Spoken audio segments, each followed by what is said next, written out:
ನಾರಾಯಣಂ ಸದಾ ವಂದೇ ನಿರ್ದೋಷ ಅಶೇಷ ಸದ್ಗುಣಂ ಅಸ್ಪೃಷ್ಟದೋಷಗಂಧಾಯ ಕಲ್ಯಾಣಗುಣಸಿಂಧವೇ ನಮೋ ನಮೋ ಭಕ್ತಮುಕ್ತಿದಾಯಿನೇ ಶೇಷಸಾಯಿನೇ ಕೃಷ್ಣಾಯ ವಾಸುದೇವಾಯ ಹರಯೇ ಪರಮಾತ್ಮನೇ ಪ್ರಣತಕ್ಲೇಶನಾಶಾಯ ಗೋವಿಂದಾಯ ನಮೋ ನಮಃ ಧರ್ಮವಿಜ್ಞಾನ ವೈರಾಗ್ಯ ಪರಮೈಶ್ವರ್ಯಶಾಲಿನಃ ಆನಂದತೀರ್ಥ ಭಗವತ್ಪಾದಾನ್ ವಂದೇ ನಿರಂತರಂ ಅಭ್ರಮಂ ಭಂಗರಹಿತಂ ಅಜಡಂ ವಿಮಲಂ ಸದಾ ಆನಂದತೀರ್ಥಮತಲಂ ಭಜೆ ತಾಪತ್ರಯಾಪಹಂ ಭವತಿ ಯದನುಭಾವಾತ್ ಕೇಡಮೂಕೋಪಿ ವಾಗ್ಮಿ ಜಡಮತಿರಪಿ ಜಂತುರ್ಜಾಯತೆ ಪ್ರಾಜ್ಞಮೌಲಿಃ सकलवचनचेतो देवता भारती सा मम वचसि निधत्तां सन्निधिं मानसे च तपोविद्याविरक्ष्यादि सद्गुणमुखाकरानहं वादिराजगुरून् वन्दे हयग्रीवपदाश्रयां प्रणमत्कामधेनुञ्च भजत्रुतरूपमं श्रीभावबोधपुत्पादा चिन्तामणि उपास्महे पूज्याय राघवेन्द्राय सत्यधर्मरताय च भजतां कल्पवृक्षाय नमतां कामधेनवे दुर्वादिध्वान्तरवये वैष्णवेन्दीवरेन्दवे श्रीराघवेन्द्रगुरवे नमो अत्यन्तदयालुवे सत्याभिज्ञकराज्योत्तां पञ्चाषड्वर्षपूजकां सत्यप्रमोदतीर्थार्यां नौमि न्यायसुधारतां श्रीसत्यात्मगुरुवे नमः विद्याविनयसम्पन्नं प्रतिवायुमतध्वंसिनं विश्वप्रियगुरून् वन्दे मध्वेशप्रियकारकं श्रीगुरुभ्यो नमः हरिः ओं जन्माद्यस्य यतो अन्वयात् चरत अर्थेश्च विघ्नस्वराट् तेने ब्रह्मोदाय आदिकवये मुह्यन्ति यं सूर्यः तेजो वायुमृदा यथा विनिमयो यत्र त्रिसर्गो मृषा धाम्ना स्वेन सदा निरस्तकुहकं सत्यं परं धीमहि श्रीगुरुभ्यो नमः हरिः ओम्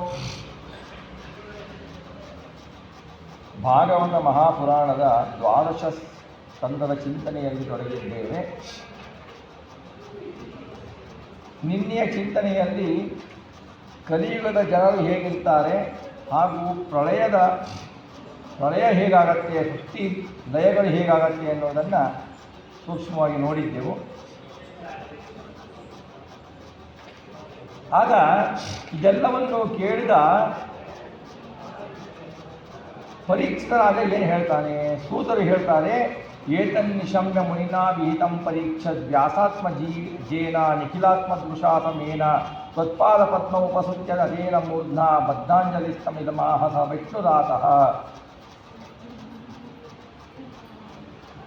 ಪರಿಪೂರ್ಣನಾದ ಪರಮಾತ್ಮನನ್ನು ಕಂಡು ಎಲ್ಲೆಡೆಯೂ ಸಮಾನವಾಗಿ ಅವನನ್ನು ಕಾಣುತ್ತಿದ್ದ ವ್ಯಾಸಪುತ್ರವಾದ ಶುಕಮುನಿಗಳು ಹೀಗೆ ಭಗವಂತನ ಚರಿತ್ರೆಯನ್ನು ಪರೀಕ್ಷಿತರಾಗಿ ಹೇಳಿದಾಗ ಪರೀಕ್ಷಿತರಾಗ ತಲೆಬಾಗಿ ಅವರ ಪಾದಕಮಲದ ಬಳಿ ಬಂದು ಕೈ ಮುಗಿದು ಶುಕಾಚಾರ್ಯರಿಗೆ ಈ ರೀತಿ ಹೇಳ್ತಾನೆ. ಪರೀಕ್ಷಿತ ಉವಾಚ ಸಿದ್ಧೋಸ್ಮ್ಯನುಗೃಹೀತೋಸ್ಮಿ ಭವತಾ ಕರುಣಾತ್ಮನ ಶಾವಿತೋ ಯಚ್ಛಮೇ ಸಾಕ್ಷಾತ್ ಅನಾದಿನಿಧನೋ ಹರಿಃ. ನೀವು ಮಹಾಕರುಣಾಳುವ ಶುಕಮುನಿಗಳೇ, ನೀವು ಆದಿ ಅಂತರಹಿತನಾದ ಸಾಕ್ಷಾತ್ ಭಗವಂತನ ಮಹಿಮೆಯನ್ನು ನನಗೆ ಹೇಳಿದ್ದೀರಾ, ನಾನು ಕೃತಾರ್ಥನಾಗಿದ್ದೇನೆ, ನಿಮ್ಮಿಂದ ಅನುಗ್ರಹೀತನಾಗಿದ್ದೇನೆ ಅಂತ ಹೇಳ್ತಾನೆ. ಈ ತಾಪ ಸಂಸಾರವೆಂಬ ತಾಪ ಶುಕಮುನಿಯಿಂದ ಪರಿಹಾರವಾಯಿತು, ಶಾಪವರ ಆಯಿತು, ಧನ್ಯತೆ ತಂದು ನೀಡಿತು ಅವನಿಗೆ. ಈ ರೀತಿ ನೀವು ಅನುಗ್ರಹ ಮಾಡ್ತಿರಲ್ಲ, ಸಂಸಾರ ತಾಪದಿಂದ ಬೆಂದು ಹೋದ ಜನರಿಗೆ ನೀವು ಅನುಗ್ರಹ ಮಾಡೋದು ಹೊಸದೇನಲ್ಲ, ನಿಮ್ಮಂಥ ಹರಿದಾಸರಿಗೆ ದೊಡ್ಡ ಆಶ್ಚರ್ಯವಲ್ಲ ಅಂತ ಪರಿಸ್ಥಿತಿಯಾಗ ಹೇಳ್ತಾರೆ. ಪುರಾಣ ಸಂಹಿತಾಮೇತಾಂ ಅಶ್ರೌಷಂ ಭವತೋ ಹಿಹಂ ಅಹಂ ಯಸ್ಯಾಂ ಖಲುತ್ತಮ ಶ್ಲೋಕೋ ಭಗವಾನ್ ಅನುವರ್ಣ್ಯತೆ. ಸಂಬಂಧ ಭಾಗವತದ ಪುರಾಣ ಸಂಹಿತೆಯನ್ನು ಕೇಳಿದೆ, ಅದರಲ್ಲಿ ಉತ್ತಮ ಕೀರ್ತಿಶಾಲಿ ಭಗವಂತ ವರ್ಣಿತನಾಗಿದ್ದಾನೆ. ಭಾಗವತದ ಇಡೀ ಪುರಾಣದಲ್ಲಿಯೂ ಕೂಡ ನಮಗೆ ಭಗವಂತನ ಚರಿತ್ರೆಯೇ ಬರುತ್ತೆ, ಭಗವಂತನ ಭಕ್ತರುಗಳ ಚರಿತ್ರೆಯೇ ಬರುತ್ತೆ ಹೊರತು ಬೇರೆ ಚರಿತ್ರೆಗಳು ಬರಲ್ಲ.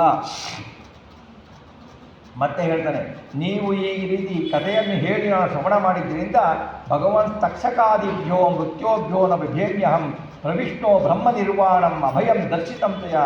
ನಾನು ಇನ್ನು ತಕ್ಷಕ ಮುಂತಾದ ಯಾರಿಗೂ ಭಯ ಬರೋದಿಲ್ಲ, ಏಕೆಂದರೆ ಇದು ಪ್ರಾಕೃತ ದೇಹ. ಈ ಪ್ರಾಕೃತ ದೇಹರಹಿತನಾದ ಗುಣಪೂರ್ಣ ಪರಮಾತ್ಮನೆಂಬ ಪ್ರಾಕೃತ ದೇಹವಿಲ್ಲದ ಗುಣಪೂರ್ಣ ಪರಮಾತ್ಮ ಎಂಬ ಸ್ಥಳವನ್ನು ನನಗೆ ನೀವು ತೋರಿಸಿಬಿಟ್ಟಿದ್ದೀರಾ. ಅಲ್ಲಿ ಹೊಕ್ಕು ನಾನು ಸುರಕ್ಷಿತನಾಗಿದ್ದೇನೆ. ಈ ದೇಹದ ತಕ್ಷಕನಿಂದ ಕಚ್ಚಿದರೂ ನನಗೆ ಏನೂ ತೊಂದರೆ ಇಲ್ಲ ಅಂತ ಪರೀಕ್ಷಿತ ರಾಜ ಹೇಳ್ತಾರೆ. ಮುನಿಗೆ ಹೇಳ್ತಾನೆ, ಶುಕಮುನಿಗೆ, ನಾನು ಇನ್ನು ಮಾತು ನಿಲ್ಲಿಸ್ತೇನೆ. ಕಾಮಮುಕ್ತನಾದ ಮನಸ್ಸನ್ನು ಅಧೋಕ್ಷಯನಲ್ಲಿ ಪ್ರವೇಶಗೊಳಿಸಿಕೊಂಡು, ಮಹಾವಿಷ್ಣುವಿನಲ್ಲಿ ಮನಸ್ಸನ್ನು ಪ್ರವೇಶಗೊಳಿಸಿಕೊಂಡು ಪ್ರಾಣತ್ಯಾಗ ಮಾಡುತ್ತೇನೆ, ಅಪ್ಪಣೆ ನೀಡಿ ಅಂತ ಪರೀಕ್ಷಿತ ರಾಜ ಶುಕಮುನಿಗಳಿಗೆ ಕೇಳ್ತಾನೆ. ಜ್ಞಾನ, ವಿಶೇಷವಾದ ಜ್ಞಾನ, ವಿಜ್ಞಾನದ ಉಪದೇಶದಿಂದ ನನ್ನ ಅಜ್ಞಾನವನ್ನು ನೀವು ನಾಶ ಮಾಡಿದ್ದೀರಾ, ನನ್ನ ಹೃದಯದಲ್ಲಿರುವ ಕತ್ತಲೆಯನ್ನು ನಾಶ ಮಾಡಿದ್ದೀರಾ, ಕ್ಷೇಮಕರವಾದ ಉತ್ತಮವಾದ ಭಗವಂತನನ್ನು ಹೇಗೆ ಪ್ರಾಪ್ತಿ ಮಾಡಬೇಕು ಅನ್ನುವ ಸಾಧನವನ್ನು ತೋರಿಸಿದ್ದೀರಾ ಅಂತ ಹೇಳ್ತಾನೆ ಪರೀಕ್ಷಿತ ರಾಜ. ಹೀಗೆ ಹೇಳಿದಾಗ ಪರೀಕ್ಷಿತ ರಾಜರು ಅವನಿಗೆ ಅನುಜ್ಞೆ ನೀಡಿ ಅವನಿಂದ ಬೀಳ್ಕೊಂಡು ಎದುಗಳೊಂದಿಗೆ ಋತುರಾಜರು ತಮ್ಮ ಉಪದೇಶ ಮುಗಿದು ಭಾಗವತದ್ದು ಅವರು ಹೊರಟು ಹೋದರು. ಆಮೇಲೆ ಪರೀಕ್ಷಿತ ರಾಜ ಏನು ಮಾಡ್ತಾನೆ, ಪರೀಕ್ಷದಪಿ ರಾಜರ್ಷಿ ಆತ್ಮಾನ್ಯಾತ್ಮಾನಮಾತ್ಮನ ಸಮಾಧಾಯ ಪರಂ ದಧ್ಯಾ ಅಸ್ಪಂದ ಸೂರ್ಯತಾದ್ರು.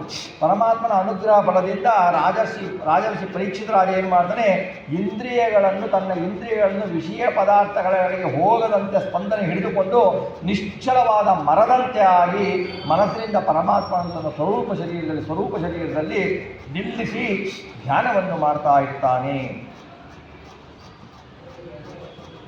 ಪರೀಕ್ಷಿತ ರಾಜ ಗಂಗಾ ತೀರದಲ್ಲಿ ಪೂರ್ವಮುಖವಾದ ದರ್ಬೆಗಳ ಮೇಲೆ ಉತ್ತರಾಭಿಮುಖವಾಗಿ ಕುಳಿತು ಬ್ರಹ್ಮನ ಧ್ಯಾನದಲ್ಲಿ ಲೀನವಾಗ್ತಾನೆ. ಆವಾಗ ತಕ್ಷಕ ಪ್ರಹಿತೋ ವಿಪ್ರಾಹ ಕ್ರುದ್ಧೇನ ದೇಸೂನ ಹಂತು ಕಾಮೋ ನೃಪಂ ಗಚ್ಚನ್ ದದರ್ಶ ಪದಿಕಾಶ್ಯಪನ್.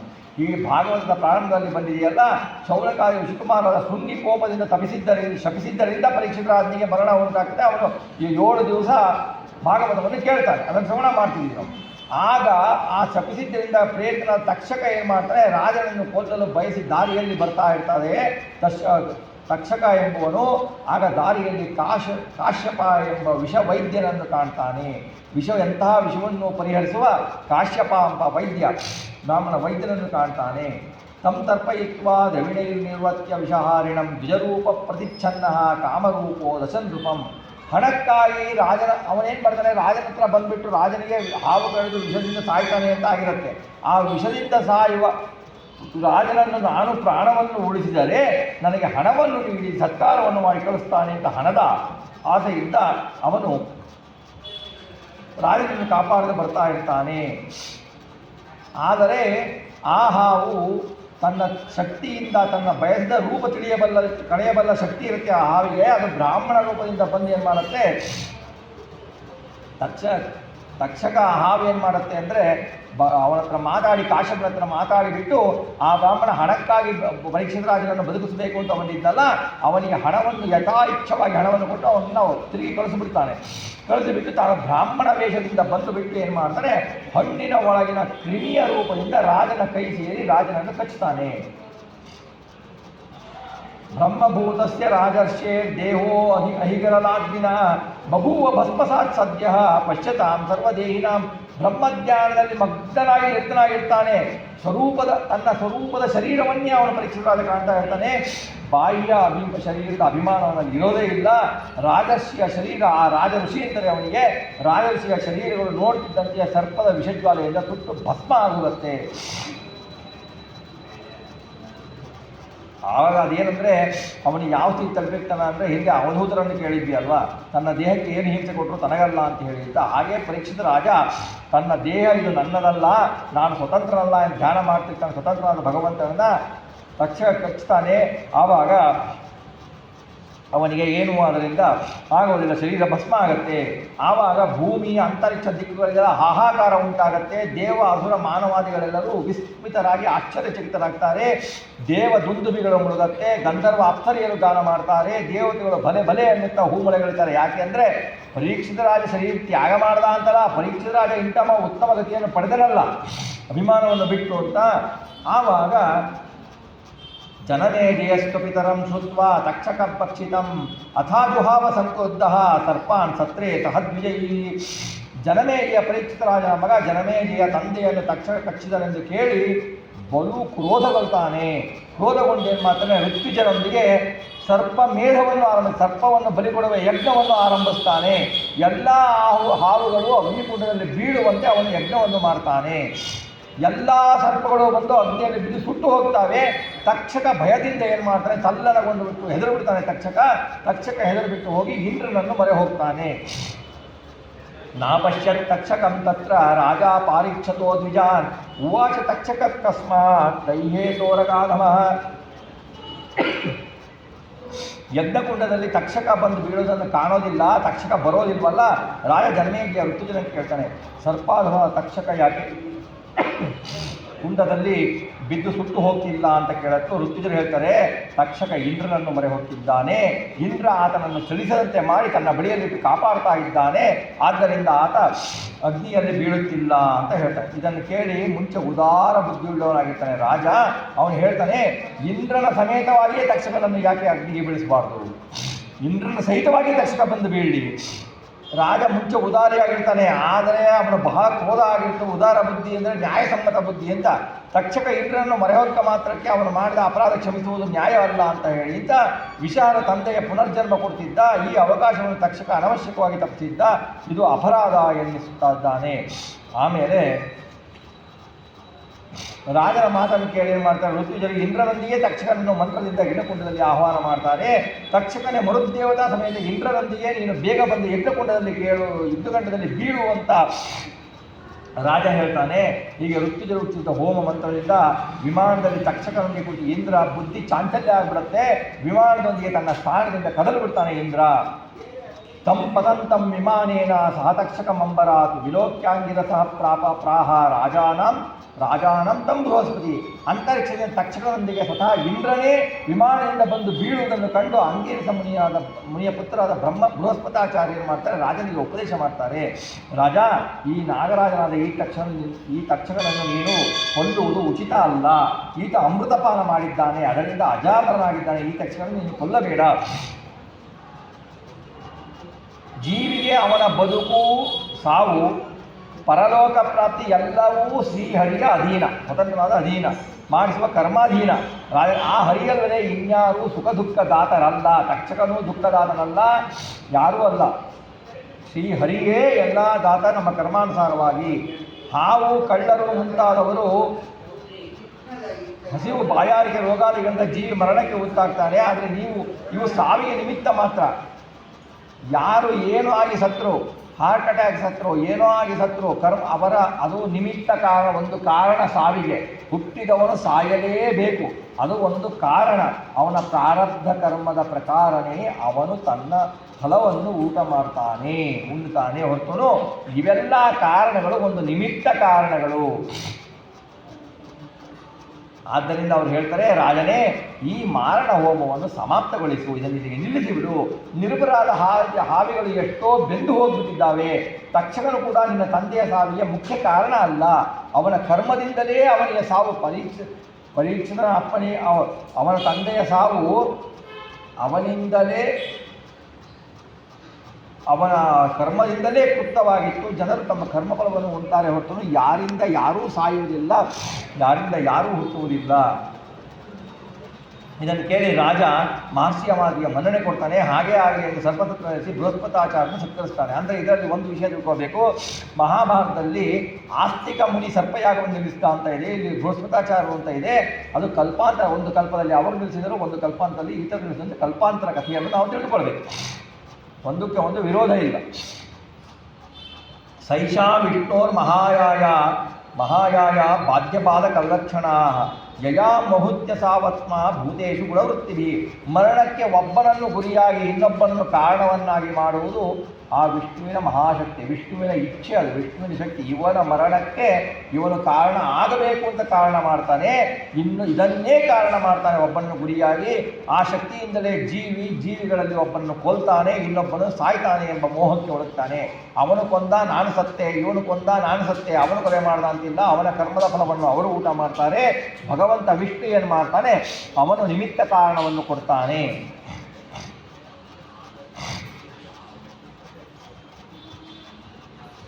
ನಯತ್ರ ದುರ್ಭಾವ್ಯತೆಯ ವಿರಾಜತೆ ಮಾಯಾತ್ಮವಾದೇ ಸಕೃದಾತ್ಮವಾದಿಭಿಃ ನಯದ್ವಿವಾದೋ ವಿವಿಧಸ್ತದಾಶ್ರಯೋ ಮನಶ್ಚ ಸಂಕಲ್ಪ ವಿಕಲ್ಪ ವೃತ್ತಿಯತ್.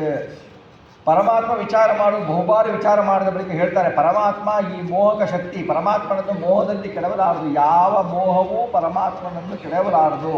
ಬೇರೆಯವರಿಗೆ ಅದನ್ನು ತಿಳಿಯುವುದೂ ಅಶಕ್ಯ ಆಗತ್ತೆ. ಇದನ್ನೆಲ್ಲ ನಾವು ವೇದದಲ್ಲಿ ಪೂರ್ವೋತ್ತರ ವಿಚಾರದಿಂದಲೇ ತಿಳ್ಕೊಳ್ಬೇಕು ಹೊರತು ಹಾಗೆ ತಿಳಿದುಕೊಳ್ಳೋದಕ್ಕೆ ಆಗೋದಿಲ್ಲ ಅಂತ ಹೇಳ್ತಾರೆ. ಆಮೇಲೆ ಪರಂಪದಂ ವೈಷ್ಣವ ಮಾಮನಂತಿ ಯನ್ನೇತಿ ನೇತಿತ್ಯ ತದುತ್ತಿ ಉತ್ಸವ ವಿಸೃಜ್ಯ ದೌರಾತ್ಮ ಮನನ್ಯ ಸೌಹೃದ ಬುಧೋಪಗುಹ್ಯಾವಹಿತಂ ಸಮಾಹಿತ. ಬೇರೆ ಲಕ್ಷ್ಮೀ ಬ್ರಹ್ಮ ಆದಿ ಅನೇಕ ಚೇತನ ಅಚೇತನಗಳು ಯಾವುವು ಪರಮಾತ್ಮನಲ್ಲ. ಲಕ್ಷ್ಮಿಯೂ ಪರಮಾತ್ಮನಲ್ಲ, ಬ್ರಹ್ಮನೂ ಪರಮಾತ್ಮನಲ್ಲ, ರುದ್ರನೂ ಪರಮಾತ್ಮನಲ್ಲ, ಇಂದ್ರನೂ ಪರಮಾತ್ಮನಲ್ಲ, ಯಾವ ದೇವತೆಗಳು ಪರಮಾತ್ಮನಲ್ಲ. ನೇತಿ ನರತ್ಯ ಜನ್ ಅಂತ ಹೆಂಗೆ ಹೇಳ್ತಾರೆ ಉಪನಿಷತ್ನಲ್ಲಿ, ಯಾವುದೂ ಅಲ್ಲ ಭಗವಂತ, ಇದು ಅಲ್ಲ ಇದು ಅಲ್ಲ ಇದು ಅಲ್ಲ, ವಿಶೇಷ ಕೊನೆಗೆ ಉಳಿಯುವ ಪರಮಾತ್ಮ ಒಬ್ಬನೇ ವಿಷ್ಣು ಸ್ವರೂಪ ಅಂತ ಹೇಳ್ತಾರೆ. ಅವರು ನಾನು ನನ್ನದು ಎಂಬ ದುರಭಿಮಾನವನ್ನು ತೊರೆದು ಅನನ್ಯ ಭಕ್ತಿಯಿಂದ ಹೃದಯದಲ್ಲಿ ಅವನ್ನು ಆನಂದಿಸಿಕೊಂಡು ಅವನಲ್ಲಿ ತಂದೆ ಇಂದ್ರಿಯಗಳಿಂದ ಅವನ್ನು ಚೆನ್ನಾಗಿ ವಶೀಕರಿಸಿಕೊಳ್ತಾರೆ ಜ್ಞಾನಿಗಳು. ಈ ಶರೀರವನ್ನು ಕುರಿತಾಗಿ ಯಾರು ಏನೇ ಕೆಟ್ಟ ಮಾತಾಡಲಿ ಸಹಿಸಿಕೊಳ್ಳಬೇಕು, ಯಾರನ್ನೂ ಅವಮಾನಿಸಬಾರದು, ಯಾರನ್ನೂ ದ್ವೇಷಿಸಬಾರದು. ನಮೋ ಭಗವತೆ ತಸ್ಮೈ ಕೃಷ್ಣಾಯ ಅಕುಂಠ ಮೇಧಸೆ ಯತ್ಪಾದಾಂಬುರಃ ಧ್ಯಾನಾತ್ ಸಂಹಿತಾ ಮಧ್ಯಗಾಮಿ ಮಾಂ. ಎಂದೂ ಕುಂಠಿತವಾಗದ ಸರ್ವಜ್ಞಾನ ಶಕ್ತಿ ಐಶ್ವರ್ಯಗಳನ್ನು ಉಳ್ಳ ಭಗವಾನ್ ಶ್ರೀಕೃಷ್ಣನಿಗೆ ನಮಸ್ಕಾರ. ಅವನ ಪಾದಕಮಲ ಧ್ಯಾನದ ಬಲದಿಂದಲೇ ನಾನು ಈ ಭಾಗವತ ಪುರಾಣ ಸಂಹಿತೆಯನ್ನು ಅಧ್ಯಯನ ಮಾಡಿದೆನು ಅಂತ ಹೇಳ್ತಾನೆ. ಮುಂದೆ ವೇದ ವಾಂಗ್ಮಯವು ಹೇಗೆ ಪ್ರಾದುರ್ಭಾವವಾಯಿತು ಅಂತ ಹೇಳ್ತಾರೆ. ಶೌನಕ ಉವಾಚ ಪೈಲಾದಿಭಿರ್ವ್ಯಾಸ ಶಿಷ್ಯೇರ್ವಿತೈ ವೇದಾಚಾರ್ಯೇರ್ ಮಹಾತ್ಮಭಿಃ ವೇದಾ ವೈ ಕಥಿತಾ ಅವ್ಯಸ್ತ ಏತತ್ ಸೌಮ್ಯಾದಿಲೇನ. ತಪಸ್ಸಿನಿಂದ ವೇದಗಳನ್ನು ಕಾಣುವ ಮಹಾತ್ಮರು, ವೇದ ಪ್ರವರ್ತಕರು ಆದ ಪೈಲ ಮುಂತಾದ ವ್ಯಾಸ ಶಿಷ್ಯರು ಎಷ್ಟು ಭಾಗಗಳನ್ನಾಗಿ ವೇದವನ್ನು ವಿಭಾಗಿಸಿದರು ಸೂತರೆ ಅದನ್ನು ನಮಗೆ ಹೇಳಿ ಅಂತ ಶೌನಕ ಮಣಿಗಳು ಕೇಳಿದಾಗ ಸೂತ ಪುರಾಣಿಕರು ಹೇಳ್ತಾರೆ. ಸೂತ ಉವಾಚ ಸಮಾಹಿತಾತ್ಮನೋ ಬ್ರಹ್ಮಣ ಪರಮೇಷ್ಠಿನಃ ಹೃದಾಕಾಶನ ಬುನ್ನಾದೋ ವೃತ್ತಿರೋಧ ವಿಧೇಯತೆ. ಹಿಂದೆ ಚತುರ್ಮುಖ ಬ್ರಹ್ಮ ಮನಸ್ಸಿನಲ್ಲಿ ಧ್ಯಾನ ಮಾಡ್ತಾ ಇದ್ದಾಗ ಅವನ ಹೃದಯಾಕಾಶದಿಂದ ಒಂದು ಧ್ವನಿ ಹೊರಡತ್ತೆ. ವೃತ್ತಿರೋಧ ಇಂದ್ರಿಯ ವ್ಯಾಪಾರ ನಿರೋಧ ರೂಪವಾದ ಪ್ರತ್ಯಾಹಾರದಿಂದ ಕೂಡಿದ ಪ್ರಾಣ ವ್ಯಾಪಾರದ ನಿರೋಧ ರೂಪವಾದ ಪ್ರಾಣಾಯಾಮದಿಂದ ಯೋಗಿಗಳು ಈ ಧ್ವನಿಯನ್ನು ಕಾಣ್ತಾರೆ. ಆ ಧ್ವನಿಯಿಂದ ಅಕಾರ ಉಕಾರ ಮಕಾರ ಎಂಬ 3 ಅಕ್ಷರಗಳನ್ನು ಕೂಡಿದ ಓಂಕಾರ, ಅದರಲ್ಲಿ ಓಂಕಾರದ ಮಗ ಪರಮಾತ್ಮ ವ್ಯಕ್ತ ಆಗ್ತಾನೆ. ಪರಮಾತ್ಮ ವ್ಯಕ್ತ ಪ್ರಭುವಾದನ್ನ ಕರ್ತೃ ಓಂಕಾರವು ಅವ್ಯಕ್ತ ಪ್ರಭುವ, ಅವ್ಯಕ್ತನಾದ ಪರಮಾತ್ಮನಿಂದಲೇ ಉಂಟಾಗಿದೆ. ಸ್ವರಾಟ್ ಪರಮಾತ್ಮ ಸ್ವಪ್ರಕಾಶ, ಓಂಕಾರ ಸ್ವತಂತ್ರ ಪರಮಾತ್ಮನನ್ನು ಬೆಳಗಿಸುತ್ತದೆ, ಪರಮಾತ್ಮನನ್ನು ಬೆಳಗಿಸುವುದಕ್ಕಾಗಿ ಅವನ ಅಸಾಧಾರಣ ಮಹಿಮೆಯಾದ ಗುಣಪೂರ್ಣತ್ವವನ್ನು ಹೇಳುವ ಮೂಲಕ ಭಗವಂತನ ಪ್ರಕಾಶವನ್ನು ನಮಗೆ ತಿಳಿಸುತ್ತದೆ. ಈ ಓಂಕಾರದ ಸ್ಫೋಟವನ್ನು ಶ್ರೋತೃ ಎನ್ನಿದ ಪರಮಾತ್ಮ ತಿಳಿತಾನೆ. ಆಮೇಲೆ ದೈತ್ಯರಿಗೆ ಸುಖವಿಲ್ಲದಂತೆ ಮಾಡುವ ಶೂನ್ಯ ನಾಮಕ ಹರಿಯನ್ನು ಕಾಣುವ ಜ್ಞಾನಿಯು ಆನಂದ ರೂಪಿಯಾದ ಹರಿಯನ್ನು ಹೊಂದಿದ ಮುಕ್ತನು ತಿಳಿತಾನೆ. ಓಂಕಾರದಿಂದಲೇ ಸಮಸ್ತ ವೇದ ವಾಂಗ್ಮಯ ವ್ಯಕ್ತವಾಗತ್ತೆ. ಆತ್ಮನ ಆಕಾಶ ಸಂಭೂತ ಎಂಬುದೇ ಪರಮಾತ್ಮದಿಂದ ಉತ್ಪನ್ನವಾದ ಭೂತಾಕಾಶ ಓಂಕಾರದ ಅಭಿವ್ಯಕ್ತಿಗೆ ಸ್ಥಾನ ಆಗತ್ತೆ. ಓಂಕಾರ ಕೇವಲ ಪರಮಾತ್ಮನ ಗುಣವನ್ನು ಅಷ್ಟೇ ಹೇಳೋದಿಲ್ಲ, ಸ್ವಪ್ರಕಾಶನಾದ ಗುಣಪೂರ್ಣನಾದ ಸಾಕ್ಷಾತ್ ಪರಮಾತ್ಮನಿಗೆ ವಾಚಕವೂ ಆಗಿದೆ. ಎಲ್ಲ ಮಂತ್ರ ಉಪನಿಷತ್ ವೇದ ಪಾರಾಯಣ ಸಿಗುವ ಫಲಕ್ಕೆ ಬೀಜರೂಪವೂ ಆಗಿದೆ ವೇದ.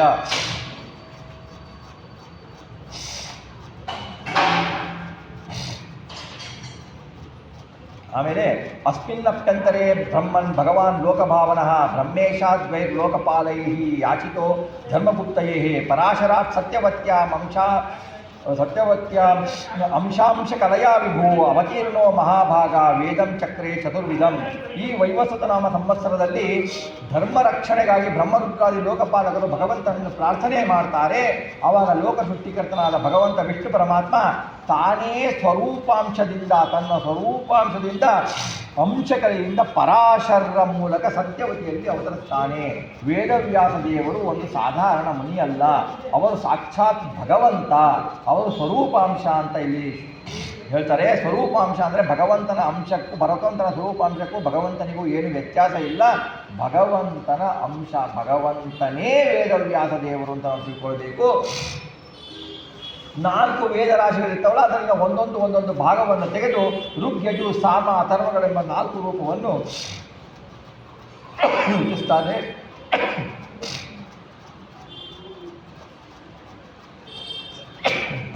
4 ವೇದ ಸಂಹಿತೆಗಳನ್ನು ನಿರ್ಮಿಸ್ತಾನೆ. ವೇದವ್ಯಾಸರು 4 ಶಿಷ್ಯರನ್ನು ಕರೆದು ಏನು ಮಾಡ್ತಾರೆ, ಒಬ್ಬೊಬ್ಬರಿಗೆ ಒಂದೊಂದು ಸಂಹಿತೆಯನ್ನು ಹೇಳ್ತಾರೆ. ಅದಕ್ಕೆ ಪ್ರವರ್ತಕರನ್ನಾಗಿ ಮಾಡ್ತಾರೆ.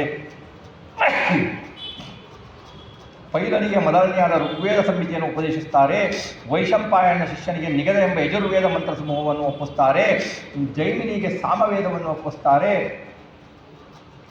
ಉಪದೇಶಿಸ್ತಾರೆ. ಸುಮಂತು ಎಂಬ ಶಿಷ್ಯನಿಗೆ ಅಥರ್ವಣ ವೇದವನ್ನು ಅವರು ಉಪದೇಶಿಸ್ತಾರೆ. ಪೈಲಮುನಿ ಏನು ಮಾಡ್ತಾರೆ, ತನಗೆ ಹೇಳಿದ ಋಗ್ವೇದ ಸಂಹಿತೆಯನ್ನು ಇಂದ್ರಪ್ರಮಿತಿಗೂ ಭಾಷ್ಕರನಿಗೂ ಉಪದೇಶಿಸುತ್ತಾರೆ. ಭಾಷ್ಕರನು ತನಗೆ ಉಪದಿಷ್ಟವಾದ ಸಂಹಿತೆಯನ್ನು ಏನು ಮಾಡ್ತಾರೆ, 4 ಶಾಖೆಗಳನ್ನು ವಿಭಾಗ ಮಾಡಿ ಬೋಧ್ಯ, ಯಾಜ್ಞವಲ್ಕ್ಯ, ಪರಾಶರ, ಅಗ್ನಿಮಿತ್ರರಿಗೆ ಉಪದೇಶಿಸ್ತಾನೆ. ಇಂದ್ರಪ್ರಮಿತಿ ತನ್ನ ಸಂಹಿತೆಯನ್ನು ಮಾಂಡೂಕೇಯ ಋಷಿಗೆ ಉಪಯೋಗಿಸ್ತಾನೆ. ಅವನ ಶಿಷ್ಯನಾದ ವೇದಮಿತ್ರ, ಸೌಭರಿ ಮುಂತಾದವರಿಗೆ ಈ ವೇದಗಳನ್ನು ಉಪದೇಶಿಸ್ತಾ ಬರ್ತಾನೆ. ಈ ವೇದ ಪರಂಪರೆ ಬೆಳೆಯುತ್ತೆ. ಶಾಕಲ್ಯ ಸಂಹಿತೆಯನ್ನು 5 ಭಾಗವನ್ನಾಗಿ ಮಾಡ್ತಾನೆ. ವಾತ್ಸ್ಯ, ಮೌದ್ಗಲ್ಯ, ಶಾಲೀಯ, ಗೋಸತ್ಯ, ಶಿಶಿರ ಮುನಿಗಳಿಗೆ ಉಪದೇಶಿಸ್ತಾನೆ. ಯಾಜ್ಞವಲ್ಕ್ಯನೆಂಬ ಒಬ್ಬ ವೈಶಂಪಾಯನ ಶಿಷ್ಯ ಏನು ಮಾಡ್ತಾನೆ, ತನ್ನ ಗುರುಗಳಿಗೆ ಹೇಳ್ತಾನೆ, ನಿಮ್ಮ ಪಾಪಕ್ಕೆ ಅಲ್ಪ ತಪಶಕ್ತಿಯುಳ್ಳ ಈ ಚರಕಾದ್ವಯಗಳು ವ್ರತವನ್ನು ಆಚರಿಸಿದಂತೆ ಏನು ಪ್ರಯೋಜನ, ನಾನು ಬಹು ದುಷ್ಕರವಾದ ವ್ರತವನ್ನು ಆಚರಿಸಬಲ್ಲೆ ಅಂತ ಹೇಳಿದ್ರಿಂದ ಅವನ ಗುರುಗಳು ಕುಪಿತರಾಗ್ತಾರೆ. ನೀನು ಬ್ರಾಹ್ಮಣರನ್ನು ಅವಮಾನಿಸುವ ನಿನ್ನಂತಹ ಶಿಷ್ಯ ನನಗೆ ಬೇಡ, ನೀನು ಕಲಿತ ವೇದವನ್ನು ಈಗಲೇ ವಮನ ಮಾಡು, ವಾಂತಿ ಮಾಡು ಅಂತ ಶಾಪ ಕೊಟ್ಬಿಡ್ತಾರೆ. ಆ ಯಾಜ್ಞವಲ್ಕ ಎದುರುವಂಥ ಮಂತ್ರ ಸಮೂಹವನ್ನು ವಮನ ಮಾಡಿ ಹೊರಟು ಹೋಗ್ತಾರೆ. ಕೆಲವು ಮುನಿಗಳು ಇದನ್ನು ಕಾಣ್ತಾರೆ. ಆಮೇಲೆ ಶುಕ್ಲ ಯಜುರ್ವೇದ ಪ್ರಾದುರ್ಭಾವ ಆಗತ್ತೆ. ಯಾಜ್ಞವಲ್ಕ್ಯಸ್ತೋ ಬ್ರಹ್ಮನ್ ಛಂದಾಂಶಾಧಿಗವೇಶಯನ್ ಗುರೋರ ವಿದ್ಯಮಾನಾನಿ ಸೂಪತಸ್ತೇರ್ಕಮೀಶ್ವರಂ. ಯಾಜ್ಞವಲ್ಕ್ಯರ ಬಳಿಗೆ ಗುರುವಿಲ್ಲದಿದ್ದ ಹೊಸ ಮಂತ್ರಗಳನ್ನು ಹುಡುಕುತ್ತಾ ಸೂರ್ಯನಾರಾಯಣನನ್ನು ಸ್ತುತಿಸ್ತಾರೆ. ಸೂರ್ಯಮಂಡಲಾಂತರ್ಗತನಾದ ಶ್ರೀಮನ್ ನಾರಾಯಣನಿಗೆ ನಮಸ್ಕಾರ ಮಾಡಿ ಚತುರ್ಮುಖದಿಂದ ಆರಂಭಿಸಿ ತುಣಪರ್ಯಂತವಿರುವ ಜರಾಯುಧ, ಸ್ವೇದಜ ಎಲ್ಲರಿಗೂ ಹೊರಗೂ ಕೂಡ ಲವ, ನಿಮಿಷ ಮುಂತಾದ ಅವಯವನ್ನ ಬೆಳೆಯುವ ವರ್ಷಸಮೂಹಗಳಿಂದ ಈ ಲೋಕದ ಬದುಕನ್ನು ರೂಪಿಸುತ್ತಿರುವೆ ಅಂತ ಭಗವಂತನನ್ನು ಪ್ರಾರ್ಥಿಸುತ್ತಾರೆ. ಎಲ್ಲರಿಗೂ ನಿಯಾಮಕನಾಗಿ ಈ ಲೋಕವನ್ನು ನಿಯಾಮಿಸುತ್ತಿರುವೆ ಅಂತ ಭಗವಂತನನ್ನು ಹೊಗಳುತ್ತಾನೆ. ಇಹವಾವ ಸ್ಥಿರಚರಣಿಕಾರಾಣಾಂ ಸ್ವನೀಕೇತಾನಾಂ ಮನೇಂದ್ರಿಯ ಸುಗುಣಾನತ್ಮನತ್ತತ್ವಂ ಸ್ವಯಮಾತ್ಮ ಅಂತರ್ಯಾಮಿ ಪ್ರಚೋದಯತಿ. ಈ ಭೂಮಿಯಲ್ಲಿ ತನ್ನ ವಾಸಸ್ಥಾನವಾದ ಸ್ಥಾವರ ಜಂಗಮ ಸಮೂಹಗಳಾದ ಮನಸ್ಸು, ಇಂದ್ರಿಯ, ಪ್ರಾಣ ಸಮೂಹಗಳನ್ನು ಸ್ವತಂತ್ರತ್ವವಾದ ಸ್ವಾಮಿಯಾದ ನರಹರಿಯ ಅಂತರ್ಯಾಮಿಯಾದ ನಿನ್ನನ್ನೇ ನೀನೇ ಪ್ರೇರೇಪಿಸ್ತೀಯಾ, ಇಲ್ಲದಿದ್ದರೆ ಅವು ಅಚೇತನಗಳಾಗ್ತವೆ. ಯಾರಕ್ಕೂ ಕೂಡ ಪ್ರೇರೇಪಿಸುವುದು ಭಗವಂತ ಮಾತ್ರನೇ. ಭಗವಂತ ಪ್ರೇರೇಪಿಸಲಿಲ್ಲ ಅಂದರೆ ಅವು ಅಚೇತನರಾಗ್ತಾವೆ ಅಂತ ಪ್ರಾರ್ಥನೆ ಮಾಡ್ತಾನೆ. ಮುಂದೆ ಸೂತ ಮಹಾಮುನಿಗಳು ಹೇಳ್ತಾರೆ, ಏವಂ ಸುತಃ ಸ ಭಗವಾನ್ ವಾದಿರೂಪಧರೋ ಹರಿ ಯಜೂಂಶ ಯಾತಯಾಮಾನಿ ಮುನಯೇದಾತ್ ಪ್ರಸಾರಿತಃ. ಹೀಗೆ ಸ್ತುತಿಸಿಕೊಳ್ಪಟ್ಟ ಭಗವಾನ್ ಸೂರ್ಯನಾರಾಯಣ ಏನು ಮಾಡ್ತಾನೆ, ಹಯಗ್ರೀವ ರೂಪದಿಂದ ಬಂದು ವೀರ್ಯವತ್ತಾದ ಶುಕ್ಲ ಯಜುರ್ವೇದ ಮಂತ್ರಗಳನ್ನು ಯಜ್ಞವಲ್ಕ್ಯ ಮುನಿಗೆ ಉಪದೇಶಿಸ್ತಾನೆ. ಸೂರ್ಯನಾರಾಯಣ, ಸೂರ್ಯನೇ ಅಲ್ಲ, ಸೂರ್ಯನಾರಾಯಣ. ಈ ಯಜುರ್ವೇದ ಮಂತ್ರಗಳಿಂದ 15 ಶಾಖೆಗಳನ್ನು ಮಾಡ್ತಾರೆ. ವಾಜಸನ ಎಂಬ ಸೂರ್ಯನಿಂದ ಬಂದ ಈ ವಾಜಸನೇಯ ಶಾಖೆಗಳನ್ನು ಕಣ್ವ, ಮಾಧ್ಯಂದಿನ ಮಂತಾದ ಮುನಿಗಳು ಪರಿಗ್ರಹಿಸುತ್ತಾರೆ. ಮುಂದೆ ಜೈಮಿನಿಯು ಶಿಷ್ಯರ ಸುಕರ್ಮ ಮುನಿಯು ಸಾಮವೇದ ಎಂಬ ವೃಕ್ಷಕ್ಕೆ 1000 ಶಾಖೆಗಳನ್ನು ಏರ್ಪಡಿಸ್ತಾನೆ. ಹೀಗೆ ಅನೇಕ ಶಾಖೆಗಳು ಬರ್ತವೆ. ಅಥರ್ವ ವೇದವಂತದ ಸುಮಂತು ಮುನಿ ತನ್ನ ಸಂಹಿತೆಯನ್ನು ಶಿಷ್ಯನಿಗೆ ಬೋಧಿಸ್ತಾನೆ. ಆಮೇಲೆ ಅಂಗೀರಸ ಗೋತ್ರದವರಾದ ಪತ್ಯ ಶಿಷ್ಯರಾದ ಶುನಕ ಮುನಿಗಳಿಗೆ ಬಬ್ರು ಮತ್ತು ಸೈಂಧವಾಯನರು ಶಿಷ್ಯರಾಗಿ 2 ಸಂಹಿತೆಗಳನ್ನು ಅಧ್ಯಯನ ಮಾಡ್ತಾರೆ.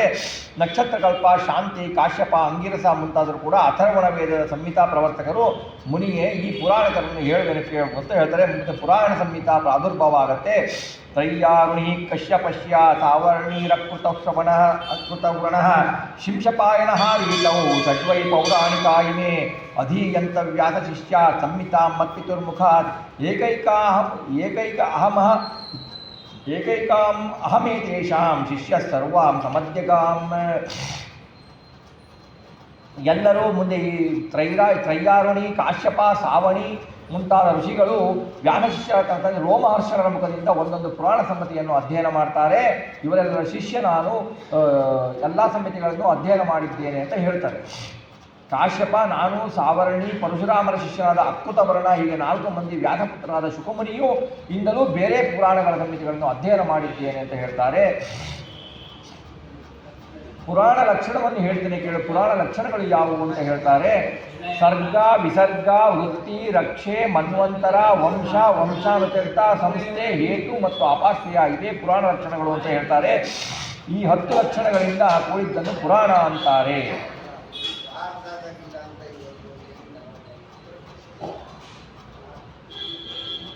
ಪ್ರಾಣಿಗಳಿಗೆ ಪ್ರಾಣಿಗಳು ಆಹಾರ, ಜಂಗಮಗಳಿಗೆ ಸ್ಥಾವರಗಳು, ಮಾನವರಿಗೆ ಹಣ್ಣು, ಗಡ್ಡೆ ಮುಂತಾದವುಗಳು ಇಚ್ಛಾನುಗುಣವಾಗಿ ಚರುಪ್ರೋಢಾಶಗಳು ಯಾಗಾದಿ ಕರ್ಮಾನುಸಾರವಾಗಿ ಪರಮಾತ್ಮನೇ ಏರ್ಪಡಿಸಿದ ಅನ್ನ ಆಗಿದೆ. ಪರಮಾತ್ಮನೇ ಏರ್ಪಡಿಸಿದ ಆಯಾಯ ಪ್ರಾಣಿಗಳಿಗೆ ಯಾವ್ಯಾವುದು ಆಹಾರ ಅನ್ನುವುದನ್ನು ಪರಮಾತ್ಮನೇ ನಿರ್ಧರಿಸಿದ್ದಾನೆ. ಇದು ವೃತ್ತಿ ಎನಿಸುತ್ತದೆ.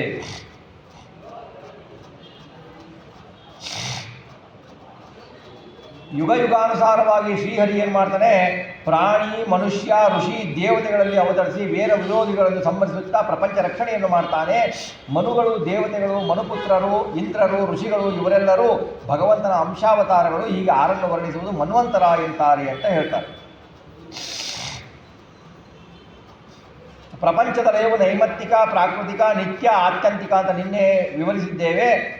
ಅದು ಲಯ ಎಂದು ಎನಿಸಿಕೊಳ್ಳುತ್ತದೆ ಅಂತ ಹೇಳ್ತಾರೆ.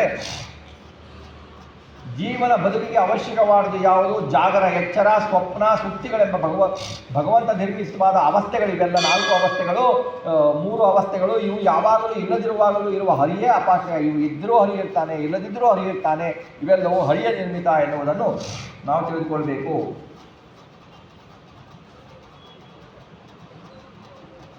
ಪುರಾಣಗಳು 18 ಎನ್ಸುತ್ತೆ. ಏವಂ ಲಕ್ಷಣಾನಿ ಪುರಾಣಾನಿ ಪುರಾವಿಧ ಮನುಯೋಷ್ಟಾದಶ ಪ್ರಾಹು ಕ್ಷುಲ್ಲಕಾನಿ ಮಹಾಂತಿ ಚ. 18 ಪುರಾಣಗಳು ಇದ್ದಾವೆ, ಅರ್ಥದಲ್ಲಿಯೂ ಫಲದಲ್ಲಿಯೂ. ಯಾವ ಅಂದರೆ ಬ್ರಾಹ್ಮಂ, ಪಾದ್ಮಂ, ವೈಷ್ಣವಂ ಚ ಶೈವಂ, ಲಿಂಗ್ಯಂ ಚ ಗಾರುಡಂ, ನಾರದೀಯಂ, ಭಾಗವತಂ, ಆಗ್ನೇಯಂ, ಸ್ಕಾಂದ ಸಂಗೀತಂ, ಭವಿಷ್ಯಂ, ಬ್ರಹ್ಮವೈವರ್ತಂ, ಮಾರ್ಕಾಂಡೇಯಂ, ಸಮಾಮನಂ, ವರಾಹಂ, ಮಾಥ್ಯಂ, ಕೌರ್ಣ್ಯಂ ಚ ಬ್ರಹ್ಮಾಂಡಾಖ್ಯಾಂ ಇತಿ ತ್ರಿಷಟ್. ಬ್ರಹ್ಮಪುರಾಣ, ಪದ್ಮಪುರಾಣ, ವಿಷ್ಣುಪುರಾಣ, ಶಿವಪುರಾಣ, ಲಿಂಗಪುರಾಣ, ಗರುಡಪುರಾಣ, ನಾರದ ಪುರಾಣ, ಭಾಗವತ, ಅಗ್ನಿಪುರಾಣ, ಸ್ಕಂದ ಪುರಾಣ, ಭವಿಷ್ಯತ್ ಪುರಾಣ, ಬ್ರಹ್ಮವೈವರ್ತ ಪುರಾಣ, ಮಾರ್ಕಾಂಡೇಯ ಪುರಾಣ, ವಾಮನ ಪುರಾಣ, ವರಾಹ ಪುರಾಣ, ಮತ್ಸ್ಯ ಪುರಾಣ, ಪೂರ್ವ ಪುರಾಣ, ಬ್ರಹ್ಮಾಂಡ ಪುರಾಣ. ಹೀಗೆ ಪುರಾಣಗಳು 18 ಪುರಾಣಗಳಿದ್ದಾವೆ. ಇದನ್ನು ಈ ಶಾಖಾಭಾಗವು ಬ್ರಹ್ಮ ಅಂದರೆ ಪರಮಾತ್ಮನ ಆದೇಶದಂತೆ ಶಿಷ್ಯ ಪ್ರಶಿಷ್ಟ ಪರಂಪರೆಯಿಂದ ಬೆಳೆಯುತ್ತೆ ಅಂತ ಹೇಳ್ತಾರೆ. ಮುಂದೆ ಬಹಳ ಮಹತ್ವವಾದ ಮಾರ್ಕಂಡೇಯ ಮುನಿಯ ತಪೋನಿಷ್ಠೆಯನ್ನು ಹೇಳ್ತಾರೆ. ಶೌನಕ ಉವಾಚ ಸೂತ ಜೀವ ಚಿರಂ ಸಾಧೋ ವದನೋ ವದತಾಂಬರಃ ತಮಸ್ಯ ಪಾರೇ ಭ್ರಮತಾಂ ಗುಣಾಂ ತ್ವಂ ಪಾರದರ್ಶನ. ವಾಗ್ಮಿಗಳಲ್ಲಿ ಶ್ರೇಷ್ಠರು ಸಜ್ಜನರೂ ಆದ ಸೂತರು ನೀವು ಬಹುಕಾಲ ಬಾಳಬೇಕು ಅಂತ ಶೌನಕರು ಹೇಳ್ತಾರೆ. ಅಪಾರವಾದ ಜ್ಞಾನ ಅಜ್ಞಾನಾಂಧಕಾರದಲ್ಲಿ ನೀವು ತುತ್ತುತ್ತಿರುವ ಮಾನವರಿಗೆ ಅದರ ಕೊನೆಗಾಣಿಸುವವರು ತಾವು. ನೀವು ಮಾನವರ ಅಜ್ಞಾನವನ್ನು ಕೊನೆಗಾಣಿಸುವವರು ನೀವಾಗಿದ್ದೀರಾ. ಆದ್ದರಿಂದ ನೀವು ಬಹುಕಾಲ ಬಾಳಬೇಕು ಅಂತ ಶೌನಕರು ಸೂತ ಪುರಾಣಿಕರಿಗೆ ಹೇಳ್ತಾರೆ. ಮೃಕಂಡು ಎಂಬ ಮುನಿ ಅವನ ಮಗನಾದವನು ಮಾರ್ಕಾಂಡೇಯ ಮುನಿಯನ್ನು ಚಿರಾಯು ಎಂದು ಜನರು ಹೇಳುತ್ತಾರೆ. ಈ ಜಗತ್ತನ್ನೇನು ಕಲ್ಪಪ್ರಳಯದಲ್ಲಿ ಉಳಿದವರು ನೋಡಿ. ಪ್ರಳಯ ಕಾಲದಲ್ಲಿ ಯಾರೂ ಉಳಿಯಲ್ಲ. ಆದರೆ ಮಾರ್ಕಾಂಡೇಯ ಮುನಿ ಭಗವಂತನನ್ನು ಕೇಳಿ ಪ್ರಳಯವನ್ನು ನೋಡಬೇಕು ಅಂತ ಹೇಳಿ ಉಳಿದವನು ಮಾರ್ಕಾಂಡೇಯ ಮುನಿ. ಅವರ ಮಹಾತ್ಮೆಯನ್ನು ಹೇಳ್ತಾರೆ. ಸವಾ ಅಸ್ಮತ್ಯುತ್ಲೋತ್ಪನ್ನ ಕಲ್ಪೇಸ್ಮಿನ್ ಭಾರ್ಗವರ್ಷಭ ನೈವಾದುನಾಪಿ ಭೂತಾನಾಂ ಸಂಪ್ಲವತ್ಕೋಪಿ ಜಾಯತೆ. ಅವರು ಭೃಗುವಂಶದವರಲ್ಲಿ ಶ್ರೇಷ್ಠರು, ನಮ್ಮ ಕುಲದಲ್ಲಿ ಈ ಕಲ್ಪದಲ್ಲೇ ಜನಿಸಿದವರು ಅವರು. ಈ ಕಲ್ಪದಲ್ಲಿ ಇನ್ನೂ ಮಹದಂಕಾರ ಪಂಚಭೂತಗಳ ಪ್ರಳಯವೇನೂ ಆಗಿಲ್ಲ, ಇವರು ಈ ಕಲ್ಪದಲ್ಲೇ ಜನಿಸಿದ್ದಾರೆ. ಅವರು ಏನು ಮಾಡ್ತಾರೆ ಅಂದರೆ, ಜಗತ್ತೆಲ್ಲ ಬರೇ ಸಮುದ್ರಮಯ ಜಲಮಯವಾಗಿರುತ್ತೆ. ಆಗ ಅವರು ಒಬ್ಬರೇ ಹೋಗ್ತಾ ಹೋಗ್ತಾ ಹೋಗ್ತಾ ಆಳದಲ್ಲಿ ಮೇಲೆ ಮಲಗಿದ್ದ ಒಂದು ಅದ್ಭುತ ಗಂಡು ಶಿಶುವನ್ನು ಕಾಣ್ತಾರೆ ಮಾರ್ಕಂಡೇಯ ಮುನಿಗಳು. ಆವಾಗ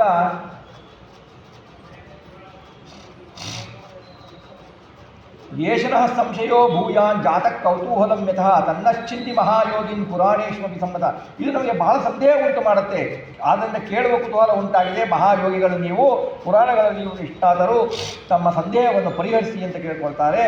ಸೂತ್ರ ಹೇಳ್ತಾರೆ, ಪ್ರಶ್ನಸ್ತ್ವಯ ಮಹರ್ಷೇಯಂ ಕುತೋ ಲೋಕ ಭ್ರಮಾಪಃ ನಾರಾಯಣ ಕಥಾ ಯತ್ರ ಗೀತಾ ಕಲಿಮಲಾಪಹ. ನೀವು ಕೇಳಿದ ಪ್ರಶ್ನೆ ಬಹಳ ಉತ್ತಮ. ಲೋಕದ ಭ್ರಮೆಯನ್ನು ನಿವಾರಿಸಲು ಕಾರಣ ಅಂತಾಗುತ್ತೆ. ಲೋಕದಲ್ಲಿರುವ ಜನರ ಭ್ರಮೆಯನ್ನು ನಿವಾರಿಸಬಹುದು ಈ ಕತೆ. ಇದರೊಳಗೆ ಕಲಿಮಲವನ್ನು ಕಳೆಯುವ ನಾರಾಯಣನ ಕತೆ ಉಕ್ತವಾಗಿದೆ,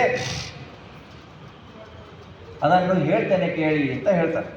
ಮಾರ್ಕಂಡೇಯ ತಂದೆಯಿಂದ, ಅವನ ತಂದೆ ಮೃಕುಂಡ ಮುನಿಯಿಂದ ಬ್ರಾಹ್ಮಣೋಚ್ಚವಾದ ಉಪನಯನವಾದ ಸಂಸ್ಕಾರಗಳನ್ನು ಮಾಡಿಕೊಳ್ತಾನೆ. ಧರ್ಮಗಳಿಂದ ವೇದಗಳನ್ನು ಕಲಿತು ತಪಸ್ಸು ಸ್ವಾಧ್ಯಾಯದಿಂದ ನಿರತನಾಗ್ತಾನೆ. ಬ್ರಹ್ಮಚರ್ಯ ವ್ರತವನ್ನು ದೀಕ್ಷೆ ಪಡಿತಾನೆ. ಭಗವದ್ಭಕ್ತನಾಗಿ ದಂಡಕಮಂಡಲ ಉಪವೀತ ಮೇಖಲೆಗಳನ್ನು ಧರಿಸ್ತಾನೆ. ಕೃಷ್ಣಾಜಿನ ಅಕ್ಷಮಾಲೆ ದೀಕ್ಷೆಯನ್ನು ದರ್ಬೆಗಳನ್ನು ಧರಿಸಿ ನಿಯಮನಿಷ್ಠನಾಗಿ ಅಗ್ನಿ, ಸೂರ್ಯ, ಗುರು, ಬ್ರಾಹ್ಮಣರನ್ನು ಪೂಜಿಸುತ್ತಾ ಸಂತೆಗಳಲ್ಲಿ ಹರಿಧ್ಯಾನವನ್ನು ಮಾಡ್ತಾ ಇರ್ತಾನೆ. ಅವನು ಹೇಗೆ ಜೀವನ ಮಾಡ್ತಾ ಇರ್ತಾನೆ ಅಂದರೆ, ಸಂಜೆ ಬೆಳಿಗ್ಗೆ ಗುರುವಿಗೂ ಭಿಕ್ಷೆ ಬೇಡಿ ತಂದು ಗುರುವಿನ ಆಜ್ಞೆ ಕೊಟ್ಟರೆ ಒಂದು ಹೊತ್ತು ಮೌನವಾಗಿ ಊಟ ಮಾಡ್ತಾ ಇರ್ತಾನೆ, ಉಣ್ಣುತ್ತಿರ್ತಾನೆ. ಗುರುವಿನ ಆಜ್ಞೆ ಕೊಡಲಿಲ್ಲ ಅಂದರೆ ಅವತ್ತು ಊಟ ಮಾಡ್ತಾ ಇರಲ್ಲ, ಅವನು ಉಣ್ಣುತ್ತಿರಲ್ಲ. ಹೀಗೆ ಎಷ್ಟು ವರ್ಷ ಇರ್ತಾನೆ? ಲಕ್ಷ ವರ್ಷ ಕಾಲ ತಪಸ್ಸು ಸ್ವಾಧ್ಯಾಯಗಳಲ್ಲಿ ನಿರತರಾಗಿ ಋಷಿಕೇಶನನ್ನು ಆರಾಧಿಸ್ತಾನೆ. ಗೆಲ್ಲಲಾಗದ ಮೃತ್ಯುವನ್ನು ಗೆಲ್ತಾನೆ ಮಾರ್ಕಂಡೇಯ ಮುನಿ. ಇದರಿಂದ ಎಲ್ಲ ಬ್ರಹ್ಮದೇವರು, ಭೃಗು ಋಷಿಗಳು, ರುದ್ರ, ದಕ್ಷ ಎಲ್ಲರೂ ಆಶ್ಚರ್ಯಗೊಳ್ತಾರೆ. ಯೋಗಿಯಾದ ಮಾರ್ಕಂಡ ಮುನಿಗೆ ಮನಸ್ಸು ಮಹಾಯೋಗದಿಂದ ಭಗವಂತನ ನಿಲ್ಲಿಸ್ತಿದ್ದಂತೆಯೇ 6 ಮನ್ವಂತರಗಳು ಕಳೆದು ಹೋಗ್ತಾರೆ. 6 ಮನ್ವಂತರಗಳು ಕಳೆದು ಹೋದರೂ ಇವನು ತಪಸ್ಸು ಮುಗಿದಿರಲ್ಲ. ಮಾರ್ಕಂಡೇಯ ಮುನಿದು ಅಂತಹ ಅದ್ಭುತ ತಪಸ್ಸು.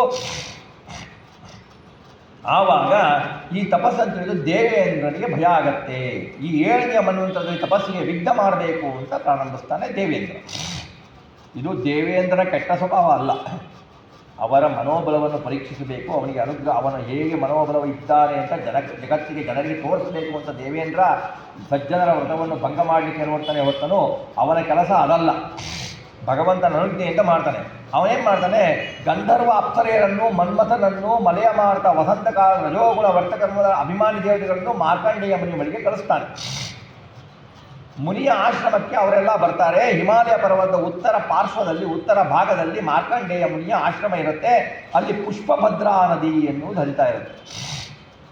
ಚಿತ್ರ ಎಂಬ ಶಿಲೆಯೂ ಇದೆ. ಅಲ್ಲೇನು ಮಾಡ್ತಾನೆ? ಪುಣ್ಯಕರದ ಆಶ್ರಮ ಪ್ರದೇಶ, ಆ ನೀರಿನ ಜಲಾಶಯಗಳಿರ್ತವೆ. ಮತ್ತ ಭ್ರಮರ ಸಂಗೀತಂ, ಮತ್ತ ಕೋಕಿಲ ಪೂಜಿತಂ, ಮತ್ತ ಬರ್ಹಿನ ಆಟೋಟಾಪಂ, ಮತ್ತ ದ್ವಿಜಕುಲಾಕುಲಂ. ಮದಿಸಿದ ದುಂಬಿಗಳ ಸಂಗೀತ, ಮದಿಸಿದ ಕೋಯಿಲೆಗಳ ಇಂಚರ, ಮಯೂರಗಳ ವಿಲಾಸ ನೃತ್ಯ, ಹಕ್ಕಿಗಳ ಗುಂಪುಗಳು ಅಲ್ಲಿ ತುಂಬಿರ್ತವೆ. ಆಮೇಲೆ ಮಂದಮಾರುತ, ಹೊತ್ತ ಹೂಗಳಿಂದ ಆಲೋಚಿತವಾದ ಮಂದಮಾರುತ ಏನು ಮಾಡುತ್ತೆ? ಕಾಮೋದ್ದೀಪನ ಉಂಟು ಮಾಡುತ್ತಾ, ಕಾಮ ಪ್ರಚೋದನೆಯನ್ನು ಮಾಡುತ್ತಾ ಮಾರ್ಕಂಡೇಯನ ಆಶ್ರಮವನ್ನು ಪ್ರವೇಶಿಸುತ್ತೆ. ವಸಂತನು ಗಾನ ಮಾಡುತ್ತಾ ಮೈದೋರ್ತಾನೆ. ಗಂಧರ್ವರು ಗಾನ ಮಾಡುತ್ತಾ ತಂಡಗಳೊಂದಿಗೆ ಬಂದು ಅಪ್ಸರೆಯ ತಂಡಗಳೊಂದಿಗೆ ಮನ್ಮಥನು ಬಿಲ್ಲು ಬಾಣಗಳನ್ನು ಹಿಡಿದು ಅವನ ಆಶ್ರಮವನ್ನು ಪ್ರವೇಶ ಮಾಡ್ತಾನೆ.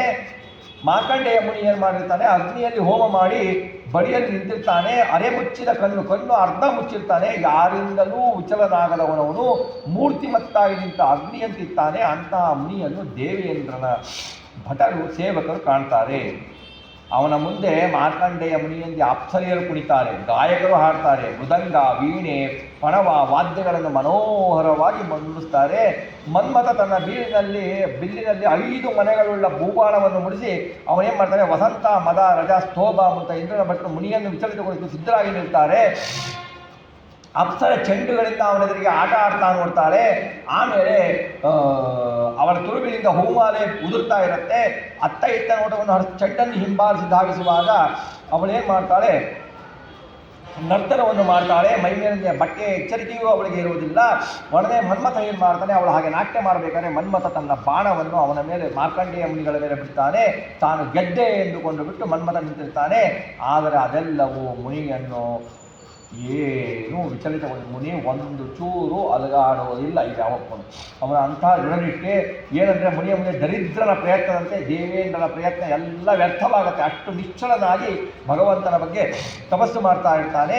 ಈಗ ಮುನಿಯ ತೇಜಸ್ಸಿನಿಂದ ಮೈ ಸುಟ್ಟುಕೊಂಡು ಇವರೆಲ್ಲರೂ ಪಲಾಯನ ಮಾಡಿಬಿಡ್ತಾರೆ. ಎಲ್ಲರೂ ಬಂದವರು ಅವನು ತಪಸ್ಸು ಕೆಡಿಸ್ಬೇಕು ಅಂತ ಬಂದವರು ಇವರು ಮುನಿಯ ತೇಜಸ್ಸಿನಿಂದ ಮೈ ಸುಟ್ಟಿಕೊಂಡು ವಾಪಸ್ ಹೋಗ್ಬಿಡ್ತಾರೆ.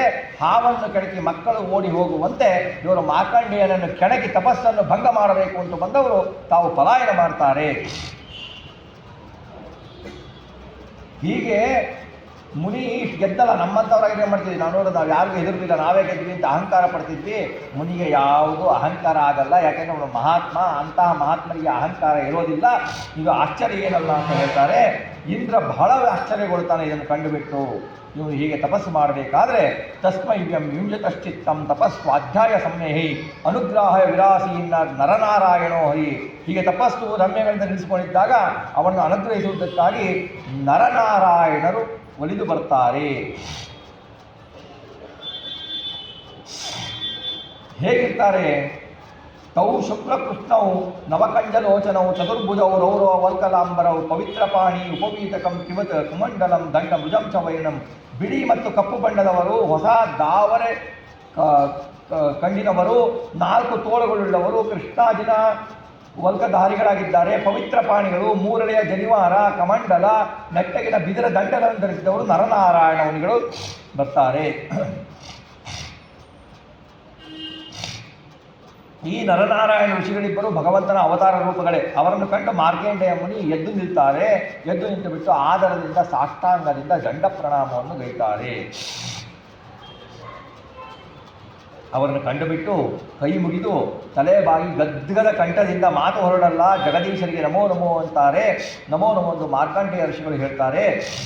ಕಿಂವರ್ಣಯೇ ತವ ವಿಭೋ ಯದೂರಿತೋಸು ಸಂಸ್ಪಂದತೆ ತಮನು ವಾಂಗ್ಮನ ಇಂದ್ರಿಯಾಣಿ ಸ್ಪಂದಂತಿ ವೈ ತನುರ್ಭೃತಾಮಜ ಶರ್ವಯೋಶ್ಚ ಸ್ವಸ್ಯಾಪ್ಯತಾಪಿ ಭಜತಾಂ ಮಸಿಭಾವಬದ್ಧ. ಕರು, ನಿನ್ನ ಅಂತ ಮಹಿಮೆಯನ್ನು ನಾನು ಹೇಗೆ ವರ್ಣನೆ ಮಾಡಲಿ? ನಿನ್ನ ಪ್ರೇರಣೆಯಿಂದಲೇ ಮುಖ್ಯ ಪ್ರಾಣದೇವರು ಸಂಧಿಸ್ತಾರೆ. ಆ ಮುಖ್ಯ ಪ್ರಾಣದ ಪ್ರೇರಣೆಯಿಂದ ನಮ್ಮ ಮಾತು ಮನಸ್ಸು ಇಂದ್ರಿಯಗಳು ಸಂಧಿಸ್ತವೆ. ಬ್ರಹ್ಮರುದ್ರರ ಮಾತು ಮನಸ್ಸು ಇಂದ್ರಿಯಗಳು ಎಲ್ಲ ನಿನ್ನ ಪ್ರೇರಣೆಯಿಂದಲೇ ಸ್ಪಂದಿಸ್ತವೆ. ಸ್ವತಃ ನಿನ್ನ ಮಾತು ಮನಸ್ಸು ಇಂದ್ರಿಯಗಳು ಎಲ್ಲವೂ ನಿನ್ನ ಪ್ರೇರಣೆಯಿಂದಲೇ ಸ್ಪಂದಿಸ್ತವೆ. ಹೀಗೆ ನೀನು ಸ್ವತಂತ್ರನಾಗಿ ಇದ್ದರೂ ಭಕ್ತರ ಭಕ್ತಿ ಪಾಶದಿಂದ ಬದ್ಧನಾಗಿದ್ದೀಯಾ ಎಂದು ಹೇಳ್ತಾರೆ. ಮೂರ್ತಿ ಮೇ ಭಗವತೋ ಭಗವಂತ್ರಿಲೋಕ್ಯಾ ಕ್ಷೇಮಾಯ ತಾಪ ವಿರಮಾಯ ಚ ಮೃತ್ಯುಚಿತ್ತೈ ನಾನಾ ವಿಮರ್ಶನ ಉಪಮಾನ್ಯತ ನೂರ್ಯತೇಧಂ ಸೃಷ್ಟ್ವಾ ಪುನರ್ಗ್ರಹಸಿ ಸರ್ವ ವಿಮೋರ್ಣಮಾಭಿ. ನಿನ್ನ 2 ನರನಾರಾಯಣ ರೂಪಗಳು ಮೂರು ಲೋಕದ ಕ್ಷೇಮಕ್ಕಾಗಿ ಇವೆ. ತಾಪ ಪರಿಹಾರಕ್ಕಾಗಿ, ಮೃತ್ಯುಜಯಕ್ಕಾಗಿ ನೀನು ವ್ಯಕ್ತ ಮಾಡಿಕೊಂಡಿದ್ದೀಯ ಈ 2 ರೂಪಗಳನ್ನು. ಪ್ರಾಕೃತ ಶರೀರರಹಿತನು ನೀನು. ಪ್ರಾಕೃತವಾದ ಶರೀರ ನಿನಗೆ ಇಲ್ಲೇ ಇಲ್ಲ. ಹೀಗೆ ಅನುಪಮವಾದ ಅಂದರೆ ಯಾವುದನ್ನೂ ನಮಗೆ ಹೋಲಿಸಲಾಗುವುದಿಲ್ಲ, ಉಪಮೆ ಮಾಡಲಾಗುವುದಿಲ್ಲ. ಅನುಪಮವಾದ ನಾನಾ ರೂಪಗಳನ್ನು ವ್ಯಕ್ತ ಮಾಡಿಕೊಳ್ತಾ ಇದ್ದೀಯಾ. ಎಲ್ಲ ಜಗತ್ತನ್ನು ನೀನು ಹಿಂದಿನಂತೆಯೇ ಸೃಷ್ಟಿಸಿ ಜೇಡರ ಹುಳುವಿನಂತೆ ನೀನೇ ನುಂಗ್ತೆ. ಜೇಡರ ಹುಳು ಏನು ಮಾಡ್ತಾನೆ, ಬಾಯಿಂದ ಹೇಗೆ ಬಲೆಯನ್ನು ಹಾಕಿಬಿಟ್ಟು ಕೊನೆಗೆ ತಾನೇ ನುಂಗತ್ತೋ, ತನ್ನ ಊರ್ಣ ನಾಭಿ ಅಂತಾರೆ, ನಾಭಿಯಿಂದ, ಹಾಗೆ ಭಗವಂತನು ತಾನು ಜಗತ್ತನ್ನು ಸೃಷ್ಟಿ ಮಾಡಿ ಪ್ರಳಯ ಕಾಲದಲ್ಲಿ ತಾನೇ ಜಗತ್ತನ್ನು ಭುಂಜಿಸ್ತೀಯ, ನೀನೇ ಭುಂಜಿಸ್ತೀಯ ಅಂತ ಪರಮಾತ್ಮನ್ನು ಹೊಳ್ತಾನೆ.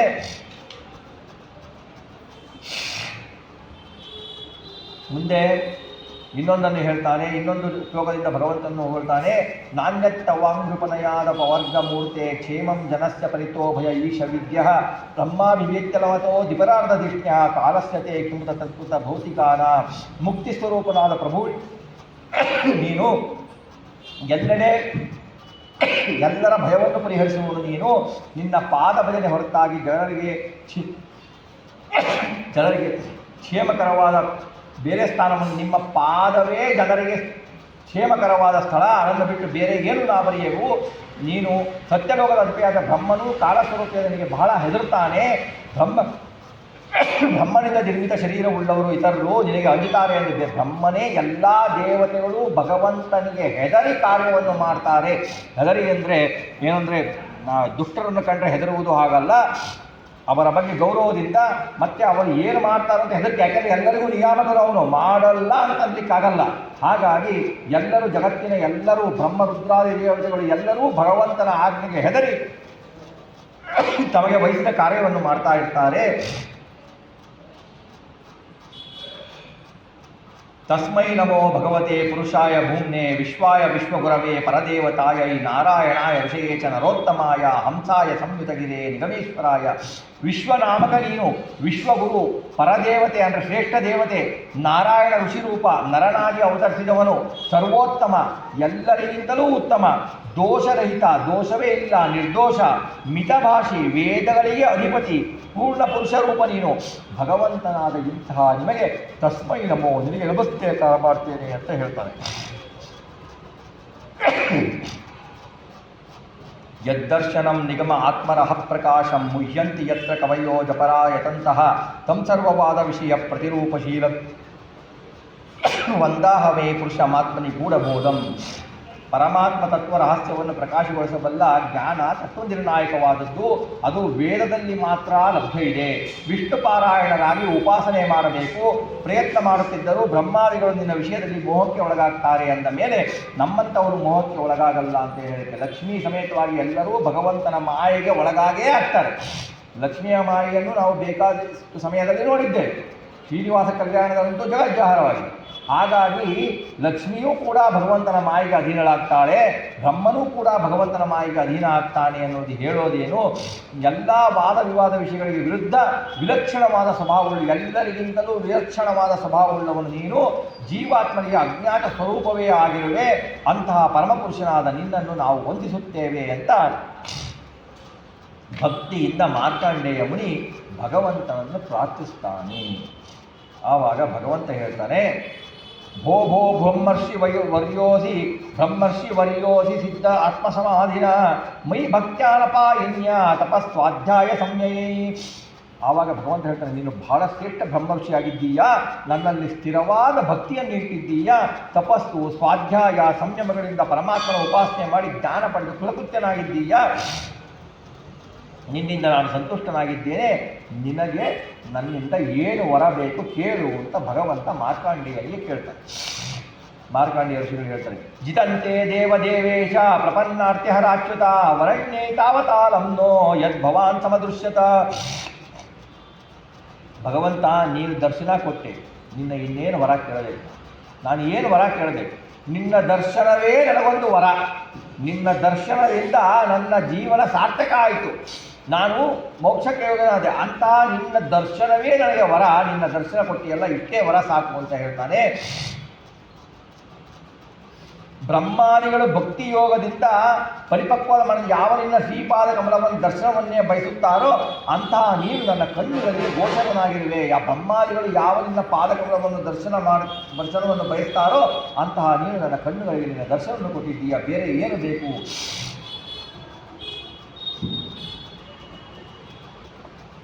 ಹೀಗಿದ್ದರೂ ಕಮಲಾಕ್ಷ ನೀನು, ಪುಣ್ಯಶ್ಲೋಕ ಶಿಖಾಮಣಿ ನೀನು, ನಾನು ನಿನ್ನ ಅಚಿಂತ್ಯ ಅದ್ಭುತ ಶಕ್ತಿಯನ್ನು ಕಾಣಬೇಕು. ನಿನ್ನ ಅಚಿಂತ್ಯವಾದ ಚಿಂತೆಗೆ ಮೀರಿದ ಶಕ್ತಿಯನ್ನು, ಅದ್ಭುತ ಶಕ್ತಿಯನ್ನು ನಾನು ಕಾಣಬೇಕು. ಆ ಶಕ್ತಿಯಿಂದ ತಾನೇ ಲೋಕವು, ಲೋಕಪಾಲಕರು ನಿನ್ನಲ್ಲಿ ಸಕಲ ಪ್ರಪಂಚ ವೈಲಕ್ಷಣ್ಯವನ್ನು ತಿಳಿಯಬಲ್ಲರು ಅಂತ ಹೇಳ್ತಾರೆ. ಆವಾಗ ಸೂತ್ರ ವಿಮರ್ಶೆಗಳಿದ್ದಾರೆ, ಇತೀರಿತೋರ್ಚಿತ ಕಾಮಮುಷಿಣ ಭಗವಾನ್ ಮುನೇ ತದೇತಿ ತಸ್ಮಯಂ ಪ್ರಾಗಾತ್ ಬದರ್ಯಾಶ್ರಮೀಶ್ವರ. ಮಾರ್ಕಂಡೇಯ ಮುನಿ ಕೇಳಿದ್ದಕ್ಕೆ, ಚೆನ್ನಾಗಿ ಪೂಜೆ ಮಾಡಿ ಕೇಳಿದ್ದಕ್ಕೆ ಭಗವಂತನಕ್ಕೂ ನಿನ್ನ ಇಷ್ಟದಂತೆ ಆಗಲಿ ಅಂತ ಹೇಳಿ ಬದರಿಕಾಶ್ರಮಕ್ಕೆ ಹೋಗ್ತಾನೆ. ಅವನು ಏನು ಕೇಳ್ತಾನೆ ಅಂದರೆ, ಭಗವಂತನಿಗೆ ನಿನ್ನ ಅದ್ಭುತ ಶಕ್ತಿ, ಅಚಿಂತ್ಯ ಶಕ್ತಿ ಇದೆ, ಪ್ರಳಯವನ್ನು ನಾನು ನೋಡಬೇಕು. ಪ್ರಳಯವನ್ನು ಹೇಳ್ತಾನೆ. ಆಮೇಲೆ ಅವನು ಹೇಗಿರ್ತಾನೆ ಆಮೇಲೆ ಅಂದರೆ, ತಮೇವ ಚಿಂತೆಯನ್ನು ಅರ್ಥಂ ರುಚಿ ಸ್ವಾಶ್ರಮ ಏವ ಸಹ ವಸನ್ನರ್ಜ್ಞ ಅರ್ಕಸೋ ಮಾಂಬೋ ಭೂವಾಯು ವೇದಾತ್ಮನ. ಧ್ಯಾಯನ್ ಸರ್ವತ್ರ ಚ ಹರಿಂ ಭಾವದ್ವೈವರ್ಯ ಪೂಜೆಯತೆ ಕ್ವಚಿತ್ ಪೂಜಾ ವಿಸಸ್ಮಾರ ಭಕ್ತಿ ಪ್ರಸರ ಸಂಸ್ಕೃತ.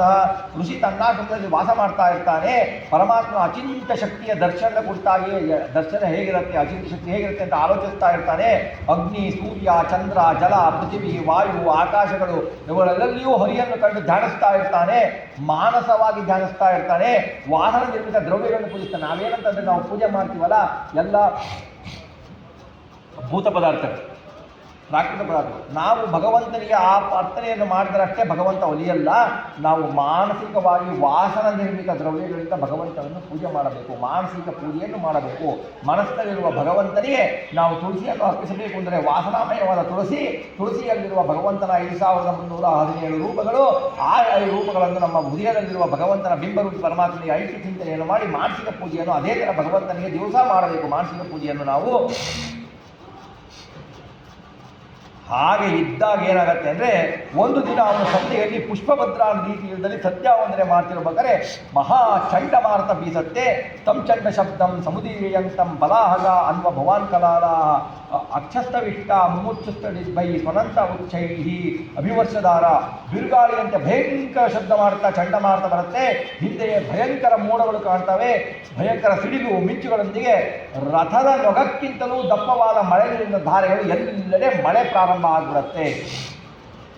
ತಥೋ ಮೃದಶ್ಯಂತ ಚತುಸ್ಸಮುದ್ರ ಸಮಂತ ತಕ್ಷಾತ್ಮಲ ಮಾತ್ರಸಂತಹ ಸಮೀರ ವೇಗೋರ್ಮಿಭಿರುದ್ರನಕ್ರ ಭಯಾನಕಾರ್ವಾರ್ಥ ಗಭೀರ ಘೋಷ. ಒಡನೆ ಗಾಳಿ ಏಕೆ ಅಲೆಗಳು, ಸಮುದ್ರದ ಅಲೆಗಳು ಎದ್ದು ಕ್ರೂರವಾದ ಮೊಸಳೆಗಳನ್ನು ತುಂಬಿದ ಭಯಂಕರವಾದ ಸುಳಿಯಲ್ಲಿ ಗಂಭೀರ ಮಾಡ್ತಾ 4 ಸಮುದ್ರಗಳು ಒಂದಾಗಿ ಭೂಮಿಯನ್ನು ಕಬಳಿಸಲಿಕ್ಕೆ ಪ್ರಾರಂಭ ಮಾಡುತ್ತೆ. ಇದು ಪ್ರಳಯವನ್ನು ಭಗವಂತ ಅವನಿಗೆ ತೋರಿಸ್ತಾ ಇರ್ತಾನೆ. 4 ಸಮುದ್ರಗಳು ಒಂದಾಗಿ ಭೂಮಿಯನ್ನು ಆವರಿಸಲಿಕ್ಕೆ ಪ್ರಾರಂಭ ಮಾಡುತ್ತೆ. ಆಮೇಲೆ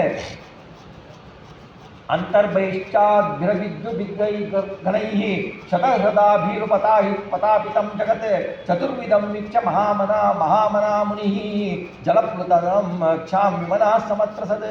ಸ್ವೇದಜ, ಅಂಡಜ, ಉದ್ವಿಜ, ಜರಾಯುಜ ಎಂಬ 4 ಪದೆಯ ಜಗತ್ತು ಕಾರ್ಮೋಡಗಳು ಸುತ್ತ ನೀರಿನಿಂದ ಮುಳುಗಿ ಹೋಗ್ತವೆ. ಎಲ್ಲೆಡೆ ಬೆಳಗುವ ಕೋಲ್ಮಿಂಚುಗಳಿಂದ ಬೆಂದು ಹೋಗ್ತವೆ. ಜೊತೆಗೆ ಸಮುದ್ರದ ಜಲವು ಎಲ್ಲನ್ನು ಆವರಿಸುತ್ತೆ. ಇದನ್ನು ಕಂಡ ಸರ್ವಜ್ಞನಾದ ಮುನಿ ಮಾರ್ಕಂಡೇಯ ಮುನಿ ವ್ಯಾಕುಲಗೊಳ್ತಾನೆ, ಹೆದರು ಬಿಡ್ತಾನೆ, ಭೀತನಾಗಿ ಬಿಡ್ತಾನೆ. ತಸ್ಮೈವ ಮುದ್ವೀಕ್ಷಣ ಊರ್ಮಿ ಭೀಷಣ ಪ್ರಪಂಚನಾಪೂರ್ಣಿತಮ ವಾರ್ಮಹಾರ್ಣವಃ ಆಪೂರ್ಯಮಾನೋ ವರ್ಷದ್ಭಿರಂಬುದೈ ಕ್ಷಾಮಪ್ರದ ದೀಪವರ್ಷಾಗ್ನಿಸಮಂ. ಹೀಗೆ ನೋಡ್ತಾ ಇದ್ದಂಗೆ ಚಂಡಮಾರುತದಿಂದ ಬೋರ್ಗರೆವ ನೀರು, ಭಯಂಕರವಾದ ಮಹಾಸಮುದ್ರ ಏನಾಗುತ್ತೆ ಅಂತಂದರೆ ಮೋಡಗಳು ತುಂಬಿಕೊಂಡು ದ್ವೀಪ ವರ್ಷಪರ್ವಗಳನ್ನು ಕೂಡಿದ ಭೂಮಿಯನ್ನು ಒಮ್ಮೆಲೆ ಸಮುದ್ರ ಆವರಿಸಿಬಿಡುತ್ತೆ. ಸಕ್ಷಾಂತರಿಕ್ಷಂ ಸದುವಂ ಸಭಾಗಣಂ ತ್ರೈಲೋಕ್ಯಮಾಸಿ ಶಾಸಾದ್ಭಿರಪ್ರುತಂ ಸ ಏಕ ಏವೋರ್ವರಿತೋ ಮಹಾಮುನಿರ್ಬ್ರಭಾಮ ವಿಕ್ಷಿಪ್ತ ಜಟೋ ಜಡಾಂತಮಂ. ಭೂಮಿ, ಅಂತರಿಕ್ಷ, ಸ್ವರ್ಗ, ನಕ್ಷತ್ರಗಳಿಗೆ ಭೂಲೋಕವೇ ಒಮ್ಮೆಲೆ ಜಲಾವೃತ ಆಗ್ಬಿಡುತ್ತೆ. ಜಲಾವೃತ ಆದ ಮಾರ್ಕಂಡೇಯನೊಬ್ಬನೇ ಉಳಿದಿರ್ತಾನೆ. ಮಾರ್ಕಂಡೇಯ ಒಬ್ಬನೇ ಉಳಿತಾನೆ. ಅವನು ಜಡನಂತೆ, ಅಂಧನಂತೆ, ಕಣ್ಣು ಕಾಣದಂತೆ ಕೆದರಿದ ಕೆಂಜಲುಗಳನ್ನಾಗಿ ಒಬ್ಬನೇ ಅಡದಾಡ್ತಾನೆ. ಏನೂ ಇರಲ್ಲ, ಎಲ್ಲೋ ನೀರುಮಯ ಇರುತ್ತೆ. ಹಸಿವು ಬಾಯಾರಿಕೆಗಳಾಗತ್ತೆ ಅವನಿಗೆ. ಮೊಸಳೆ ತಿಮ್ಮಿಂಗಲಗಳಿಂದ ಹಿಂಸೆ ಆಗುತ್ತೆ. ಆ ಚಂಡಮಾರುತದಿಂದ ಒಯ್ಯಲ್ಪಟ್ಟು ಅಪಾರ ಅಂಧಕಾರದಲ್ಲಿ ಬೀಳ್ತಾನೆ. ದುಃಖ ಸಾಗರದಲ್ಲಿ ಮುಳುಗಿದ ಮುನಿ ದಿಕ್ಕುಗಳನ್ನು ಅಂತರಿಕ್ಷ ಯಾವುದು, ದಿಕ್ಕುಗಳು ಯಾವುದು, ಭೂಮಿ ಯಾವುದು ಅಂತ ಗೊತ್ತೇ ಆಗಲ್ಲ ಮುನಿಗೆ. ಎಲ್ಲ ಕಡೆ ನೀರು ಆವರಿಸ್ಬಿಟ್ಟಿರುತ್ತೆ. ಆಮೇಲೆ ಕೆಲವು ಕಡೆ ದೊಡ್ಡ ಸುಳಿಯಲ್ಲಿ ಮುಳುಗ್ತಾನೆ, ಕೆಲವು ಕಡೆ ಅಲೆಗಳ ಹೊಡೆತಕ್ಕೆ ಸಿಲುಕ್ತಾನೆ. ಸ್ವತಃ ಪರಸ್ಪರ ಹಿಂಸಿಸುವ ಜಲಜಂತುಗಳಿಂದ ಕೆಲವು ಕಡೆ ತಾನು ಕಚ್ಚಿಸ್ಕೊಳ್ತಾನೆ. ಆಮೆಲೆ ಕೆಲವೊಮ್ಮೆ ಶೋಕ, ಕೆಲವೊಮ್ಮೆ ಮೋಹ, ಕೆಲವೊಮ್ಮೆ ದುಃಖ, ಸುಖ, ಭಯ, ಕೆಲವೊಮ್ಮೆ ಮರಣ ಸಂಕಟವನ್ನು ಮುನಿ ಹೊಂದುತ್ತಾನೆ. ಹೀಗೆ ಮಾರ್ಕಂಡೇಯ ಮುನಿ ವಿಷ್ಣುಮಾಯಿಂದ ಆವೃತವಾದ ಅಂತಃಕರಣವುಳ್ಳವನಾಗಿ ಆ ಪ್ರಳಯ ಸಮುದ್ರದಂತೆ ಅಲೆಯುತ್ತಾ ಇರಬೇಕಾದ್ರೆ ಎಷ್ಟಾಗತ್ತೆ? 100,000 ಲಕ್ಷೋಪಲಕ್ಷ ವರ್ಷಗಳೇ ಕಳೆದು ಹೋಗ್ತಾವೆ. ಅವನು ಹಾಗೆ ಪ್ರಳಯವನ್ನು ಹಾಗಿರಬೇಕಾದ್ರೆ, ಹಾಗೆ ಒಮ್ಮೆ ಅಲೆದಾಡಬೇಕಾದ್ರೆ ಮುನಿ ಒಂದು ನೆಲದ ದಿಣ್ಣೆಯನ್ನು ಕಾಣ್ತಾನೆ. ಅದರಲ್ಲಿ ಹಣ್ಣು ಚಿಗುರುಗಳಿಂದ ಶೋಭಿಸುವ ಆಲದ ಗಿಡವನ್ನು ಕಾಣ್ತಾನೆ. ಪ್ರಾಗುತ್ತರಾಸ್ಯಾಂ ಶಾಖಾಯಾಂ ತಸ್ಯಾಪಿ ದೃಶ್ಯೇ ಶಿಶುಂ ಶಯಾನಂ ವರ್ಣಪುಟಕೆ ಗ್ರಸಂತಂ ಪ್ರಭಯಾತಮಃ. ಗಿಡದ ಈಶಾನ್ಯ ಮೂಲೆಯಲ್ಲಿ ಒಂದು ಕೊಂಬೆಯಲ್ಲಿ ಎಲೆಯ ಮೇಲೆ ಶರೀರದ ಕಾಂತಿಯಿಂದ ಕತ್ತಲನ್ನು ನುಂಗುತ್ತಾ ಮಲಗಿದ್ದ ಶಿಶುವನ್ನು ಮಾರ್ಕಂಡೇಯ ಮುನಿ ನೋಡ್ತಾನೆ. ಅಷ್ಟೆಲ್ಲ ನೀರು ತುಂಬಿರುತ್ತೆ, ಇಡೀ ಬ್ರಹ್ಮಾಂಡ ನೀರು ತುಂಬಿರುತ್ತೆ. ಒಂದು ಆಲದ ಗಿಡ, ಆ ಆಲದ ಗಿಡದ ಎಲೆಯ ಮೇಲೆ ಭಗವಂತ ಶಿಶು ರೂಪದಿಂದ ಮಲಗಿರ್ತಾನೆ. ಹೇಗಿರುತ್ತೆ ಮಗು? ಮಹಾಮರಕತ ಶ್ಯಾಮಂ ಶ್ರೀಮದ್ವದನ ಪಂಕಜಂ ಕಂಪುಗ್ರೀವಂ ಮಹೋರಸ್ಕಂ ಸುನಾಸಂ ಸುಂದರ ಭ್ರುವಂ. ಮಹಾ ಮರಕತಮಣಿ ಅಂತ ಶ್ಯಾಮಲ ವರ್ಣ, ಕಾಂತಿ ತುಂಬಿದ ಮುಖಕಮಲ, ಶಂಖದಂತಹ ಕೊರಳು, ವಿಶಾಲವಾದ ಎದೆ, ಸುಂದರವಾದ ಮೂಗು, ಹುಬ್ಬುಗಳುಳ್ಳ ಶಿಶುವನ್ನು ಕಾಣ್ತಾನೆ. ಕರ್ಣಾಭರಣದ ಕಾಂತಿಯ ಉಸಿರಿನಿಂದ ಅಲ್ಲಾಡುವ ಮುಂಗುರುಗಳಿರ್ತವೆ, ಶೋಭೆ ತಂದಿರ್ತವೆ. ಅಮೃತದಂತೆ ಶುಭ್ರವಾದ ಕಿರುನಗೆಗೆ ಹವಳದಂತಹ ತುಟಿಗಳ ಕಾಂತಿ ಅಂತ ಸ್ವಲ್ಪ ಕೆಂಬಣ್ಣ ಬಂದಿರುತ್ತೆ. ಆಮೇಲೆ ಅವನ ಕಡೆಗಣ್ಣುಗಳು ತಾವರೆಯ ಒಳಭಾಗದಂತಹ ನಸುಗೆಪ್ಪಿನ ಕಡೆಗಣ್ಣುಗಳಿರ್ತವೆ. ಮೋಹಕ ನಗು ಸೂಸುವ ನೋಟ, ಉಸಿರಿಗೆ ಚಲಿಸುವ ಹೊಟ್ಟೆ ಮೇಲಿನ ಗೆರೆಗಳು, ಉಸಿರಾಡಿದ ಹೊಟ್ಟೆ ಮೇಲಿನ ಗೆರೆಗಳು ಚಲಿಸ್ತಾ ಇರ್ತವೆ. ಅವುಗಳಿಂದ ಚಲಿಸುವ ಸುಳಿ ಹೊಕ್ಕಳು, ಆದ್ದರಿಂದ ಶೋಭಿಸುವ ಅಶ್ವದಲೆಯಂತಹ ಉದರವುಳ್ಳ ಆ ಶಿಶುವನ್ನು ಮಾರ್ಕಂಡೇಯ ಮುನಿ ನೋಡ್ತಾನೆ. ಆ ಮಗು ಏನು ಮಾಡ್ತಾ ಇರುತ್ತೆ? ಚಾರ್ವಂಗುಲಿಭ್ಯಾಂ ಪಾಣಿಭ್ಯಾಂ ಮನ್ನೀಯ ಶರಣಾಂಬುಜಂ ಮುಖೇ ನಿಧಾಯ ವಿಪ್ರೇಂದ್ರ ದಯಂತಂ ವೀಕ್ಷ ವಿಸ್ಮಿತಃ. ಆ ಶಿಶು ತನ್ನ ಮುದ್ದಾದ ಬೆರಳುಗಳ ಕೈಗಳಿಂದ ಅಡಿದಾವರಿಯನ್ನು ಎತ್ತಿ ಬಾಯನ್ನಿಟ್ಟು ಚೀಪ್ತಾ ಇರ್ತಾರೆ. ಬೆರಳುಗಳನ್ನು ಅದನ್ನು ಮುನಿ ನೋಡಿ, ಮಾರ್ಕಂಡೇಯ ಮುನಿ ನೋಡಿ ಆಶ್ಚರ್ಯಪಟ್ಟು ಬಿಡ್ತಾನೆ. ತದ್ದರ್ಶನ ದ್ವೀತ ಪರಿಶ್ರಮೋ ಮುದಾ ಪ್ರೋತ್ಫುಲ್ಲ ಹುತ್ಪದ್ಯ ವಿಲೋಚನಾಂಬುಜ ಪ್ರವೃಷ್ಟ ರೋಮಾದ್ಭುತ ಭಾವಶಂಕಿತ ಪುಷ್ಟಂ ಪುರಸ್ತಂ ಪ್ರಸತಾರ ಬಾಲಕಂ. ಶಿಶುವನ್ನು ಕಂಡೊಡನೆ ಮುನಿಯ ಆಯಾಸ, ಆ ಶಿಶುವನ್ನು ಯಾವಾಗ ನೋಡ್ತಾನೋ ಮಾರ್ಕಂಡೇಯ ಮುನಿಯ ಆಯಾಸ ಎಲ್ಲವೂ ಹೋಗ್ಬಿಡುತ್ತೆ.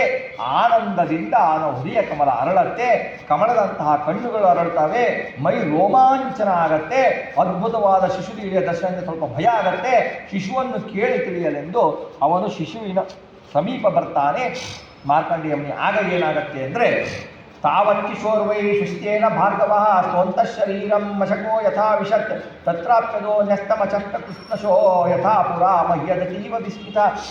ಅವನು ಶಿಶುವಿನ ಹತ್ತಿರ ಯಾವಾಗ ಹೋಗ್ತಾನೋ ಶಿಶುವಿನ ಉಸುರಿನ ಗಾಳಿಯೊಂದಿಗೆ ಸೊಳ್ಳೆಯಂತೆ ಆ ಶಿಶುವಿನ ಮೂಗಿನೊಳಗೆ ಮುನಿ ಪ್ರವೇಶ ಮಾಡಿಬಿಡ್ತಾನೆ. ಆ ಶಿಶುವು ಜಗದ ಉದ್ಧಾರಕ, ಜಗನ್ನಿಯಾಮಕ, ಜಗತ್ತಿಗೆ ಉಸಿರನ್ನು ಕೊಡುವ ಮುಖ್ಯ ಪ್ರಾಣಿಗೂ ಉಸಿರನ್ನು ಕೊಡುವ ಭಗವಂತ. ಅವನು ತನ್ನ ಮೂಗಿನಿಂದ ಉಸಿರನ್ನು ಎಳೆದುಕೊಂಡರೆ ಮುನಿ ಅವನ ಮೂಗಿನೊಳಗೆ ಹೋಗಿಬಿಡ್ತಾನೆ. ಹೋಗಿ ಮುನಿ ಭಗವಂತನ ಆ ಶಿಶುವಿನ ಶರೀರದೊಳಗೆ ಪ್ರವೇಶ ಮಾಡ್ತಾನೆ. ಅಲ್ಲಿ ಏನು ಕಾಣ್ತಾನೆ? ಖಂರೋದಸಿ ಭಗಣಾನ್ ಅದ್ರಿಸಾಗರಾನ್ ದ್ವೀಪಾನ್ ಸವರ್ಷಾನ್ ಕಕುಬಸ್ಪುರಾಸುರಾನ್ ವನಾನಿ ದೇಶಾನ್ ದಲಿತಪುರಾಕರಾನ್ ಖೇಟಾನ್ವಜಾನ ಸಮವರ್ಣವೃತ್ತಿಯ. ಆ ಹೊಟ್ಟೆಯೊಳಗೆ ಏನು ಕಾಣ್ತಾನೆ ಅಂದರೆ, ಏನು ಜಗತ್ತಲ್ಲಿರುತ್ತೋ ಎಲ್ಲ ಭಗವಂತನ ಉದರದಲ್ಲಿ ಕಾಣ್ತಾನೆ. ಆಕಾಶ, ಭೂಮಿ, ಅಂತರಿಕ್ಷ, ನಕ್ಷತ್ರ ರಾಶಿ, ಪರ್ವತ, ಸಮುದ್ರ, ದ್ವೀಪ, ಖಂಡ, ದಿಕ್ಕುಗಳು, ಸುರರು, ಅಸುರರು, ಅರಣ್ಯ, ದೇಶ, ನದಿ, ಪಟ್ಟಣ, ಅಕರ, ರೈತರ ಖೇಜ, ಗೊಲ್ಲರ ವ್ರಜ, ವರ್ಣಾಶ್ರಮ ವೃತ್ತಿಗಳನ್ನು ಅವನ ಭಗವಂತನ ಶರೀರದಲ್ಲಿ ಕಾಣ್ತಾನೆ ಒಳಗಡೆಗೆ. ಆಮೇಲೆ ಮಹಾಂತಿ ಭೂತಾನ್ಯತ ಭೌತಿಕಾನ್ಯಸವು ಕಾಲಂಚ ನಾನಾ ಯುಗಕಲ್ಪಕಲ್ಪನಂ ಯತ್ಕಿಂಚಿದನ್ಯದ್ ವ್ಯವಹಾರ ಕಾರಣಂ ದದರ್ಶ ವಿಶ್ವಂ ತದಿವಾವಭಾಸ್ತಂ. ಮಹಾಭೂತಗಳನ್ನು ಕಾಣ್ತಾನೆ, ಭೌತಿಕವಾದ ಶರೀರಾದಿ ಪದಾರ್ಥಗಳನ್ನು ಕಾಣ್ತಾನೆ, ನಾನಾ ಯುಗಗಳು ಕಲ್ಪಭೇದಗಳಿಂದ ಕೂಡಿದ ಕಾಲವನ್ನು ಕಾಣ್ತಾನೆ. ಇನ್ನು ಬೇರೆ ವ್ಯವಹಾರಯೋಗ್ಯವಾದ ಎಲ್ಲ ವಸ್ತುಗಳನ್ನು ಮತ್ತು ಸಮಸ್ತ ಪ್ರಪಂಚವು ಯಥಾರ್ಥವಾಗಿ ಹೇಗಿದೆಯೋ ಹಾಗೆ ಅನುಭವ ಗೋಚರವಾಗುವುದನ್ನು ಭಗವಂತನ ಉದರದೊಳಗೆ ಹೋಗಿ ಅವನು ಕಾಣ್ತಾನೆ. ಮತ್ತೆ ಏನು ಕಾಣ್ತಾನೆ ಅಂತ ವರ್ಣಿಸ್ತಾರೆ, ಅದ್ಭುತವಾಗಿ ವರ್ಣಿಸ್ತಾರೆ. ಹಿಮಾಲಯಂ ಪುಷ್ಪವಹಾಂಚನಾಂ ನದೀಂ ನಿಜಾಶ್ರಮಂ ಯತ್ರ ರುಚೀನ ಪಶ್ಯತ್ ವಿಶ್ವಂ ವಿಪಶ್ಯನ್ ಶ್ರೇಷ್ಠಶಿಶೋರ್ವೈ ಬಹುನಿರಸ್ತೋ ನುಪತಲ್ಯಯಾಬ್ಧೌ.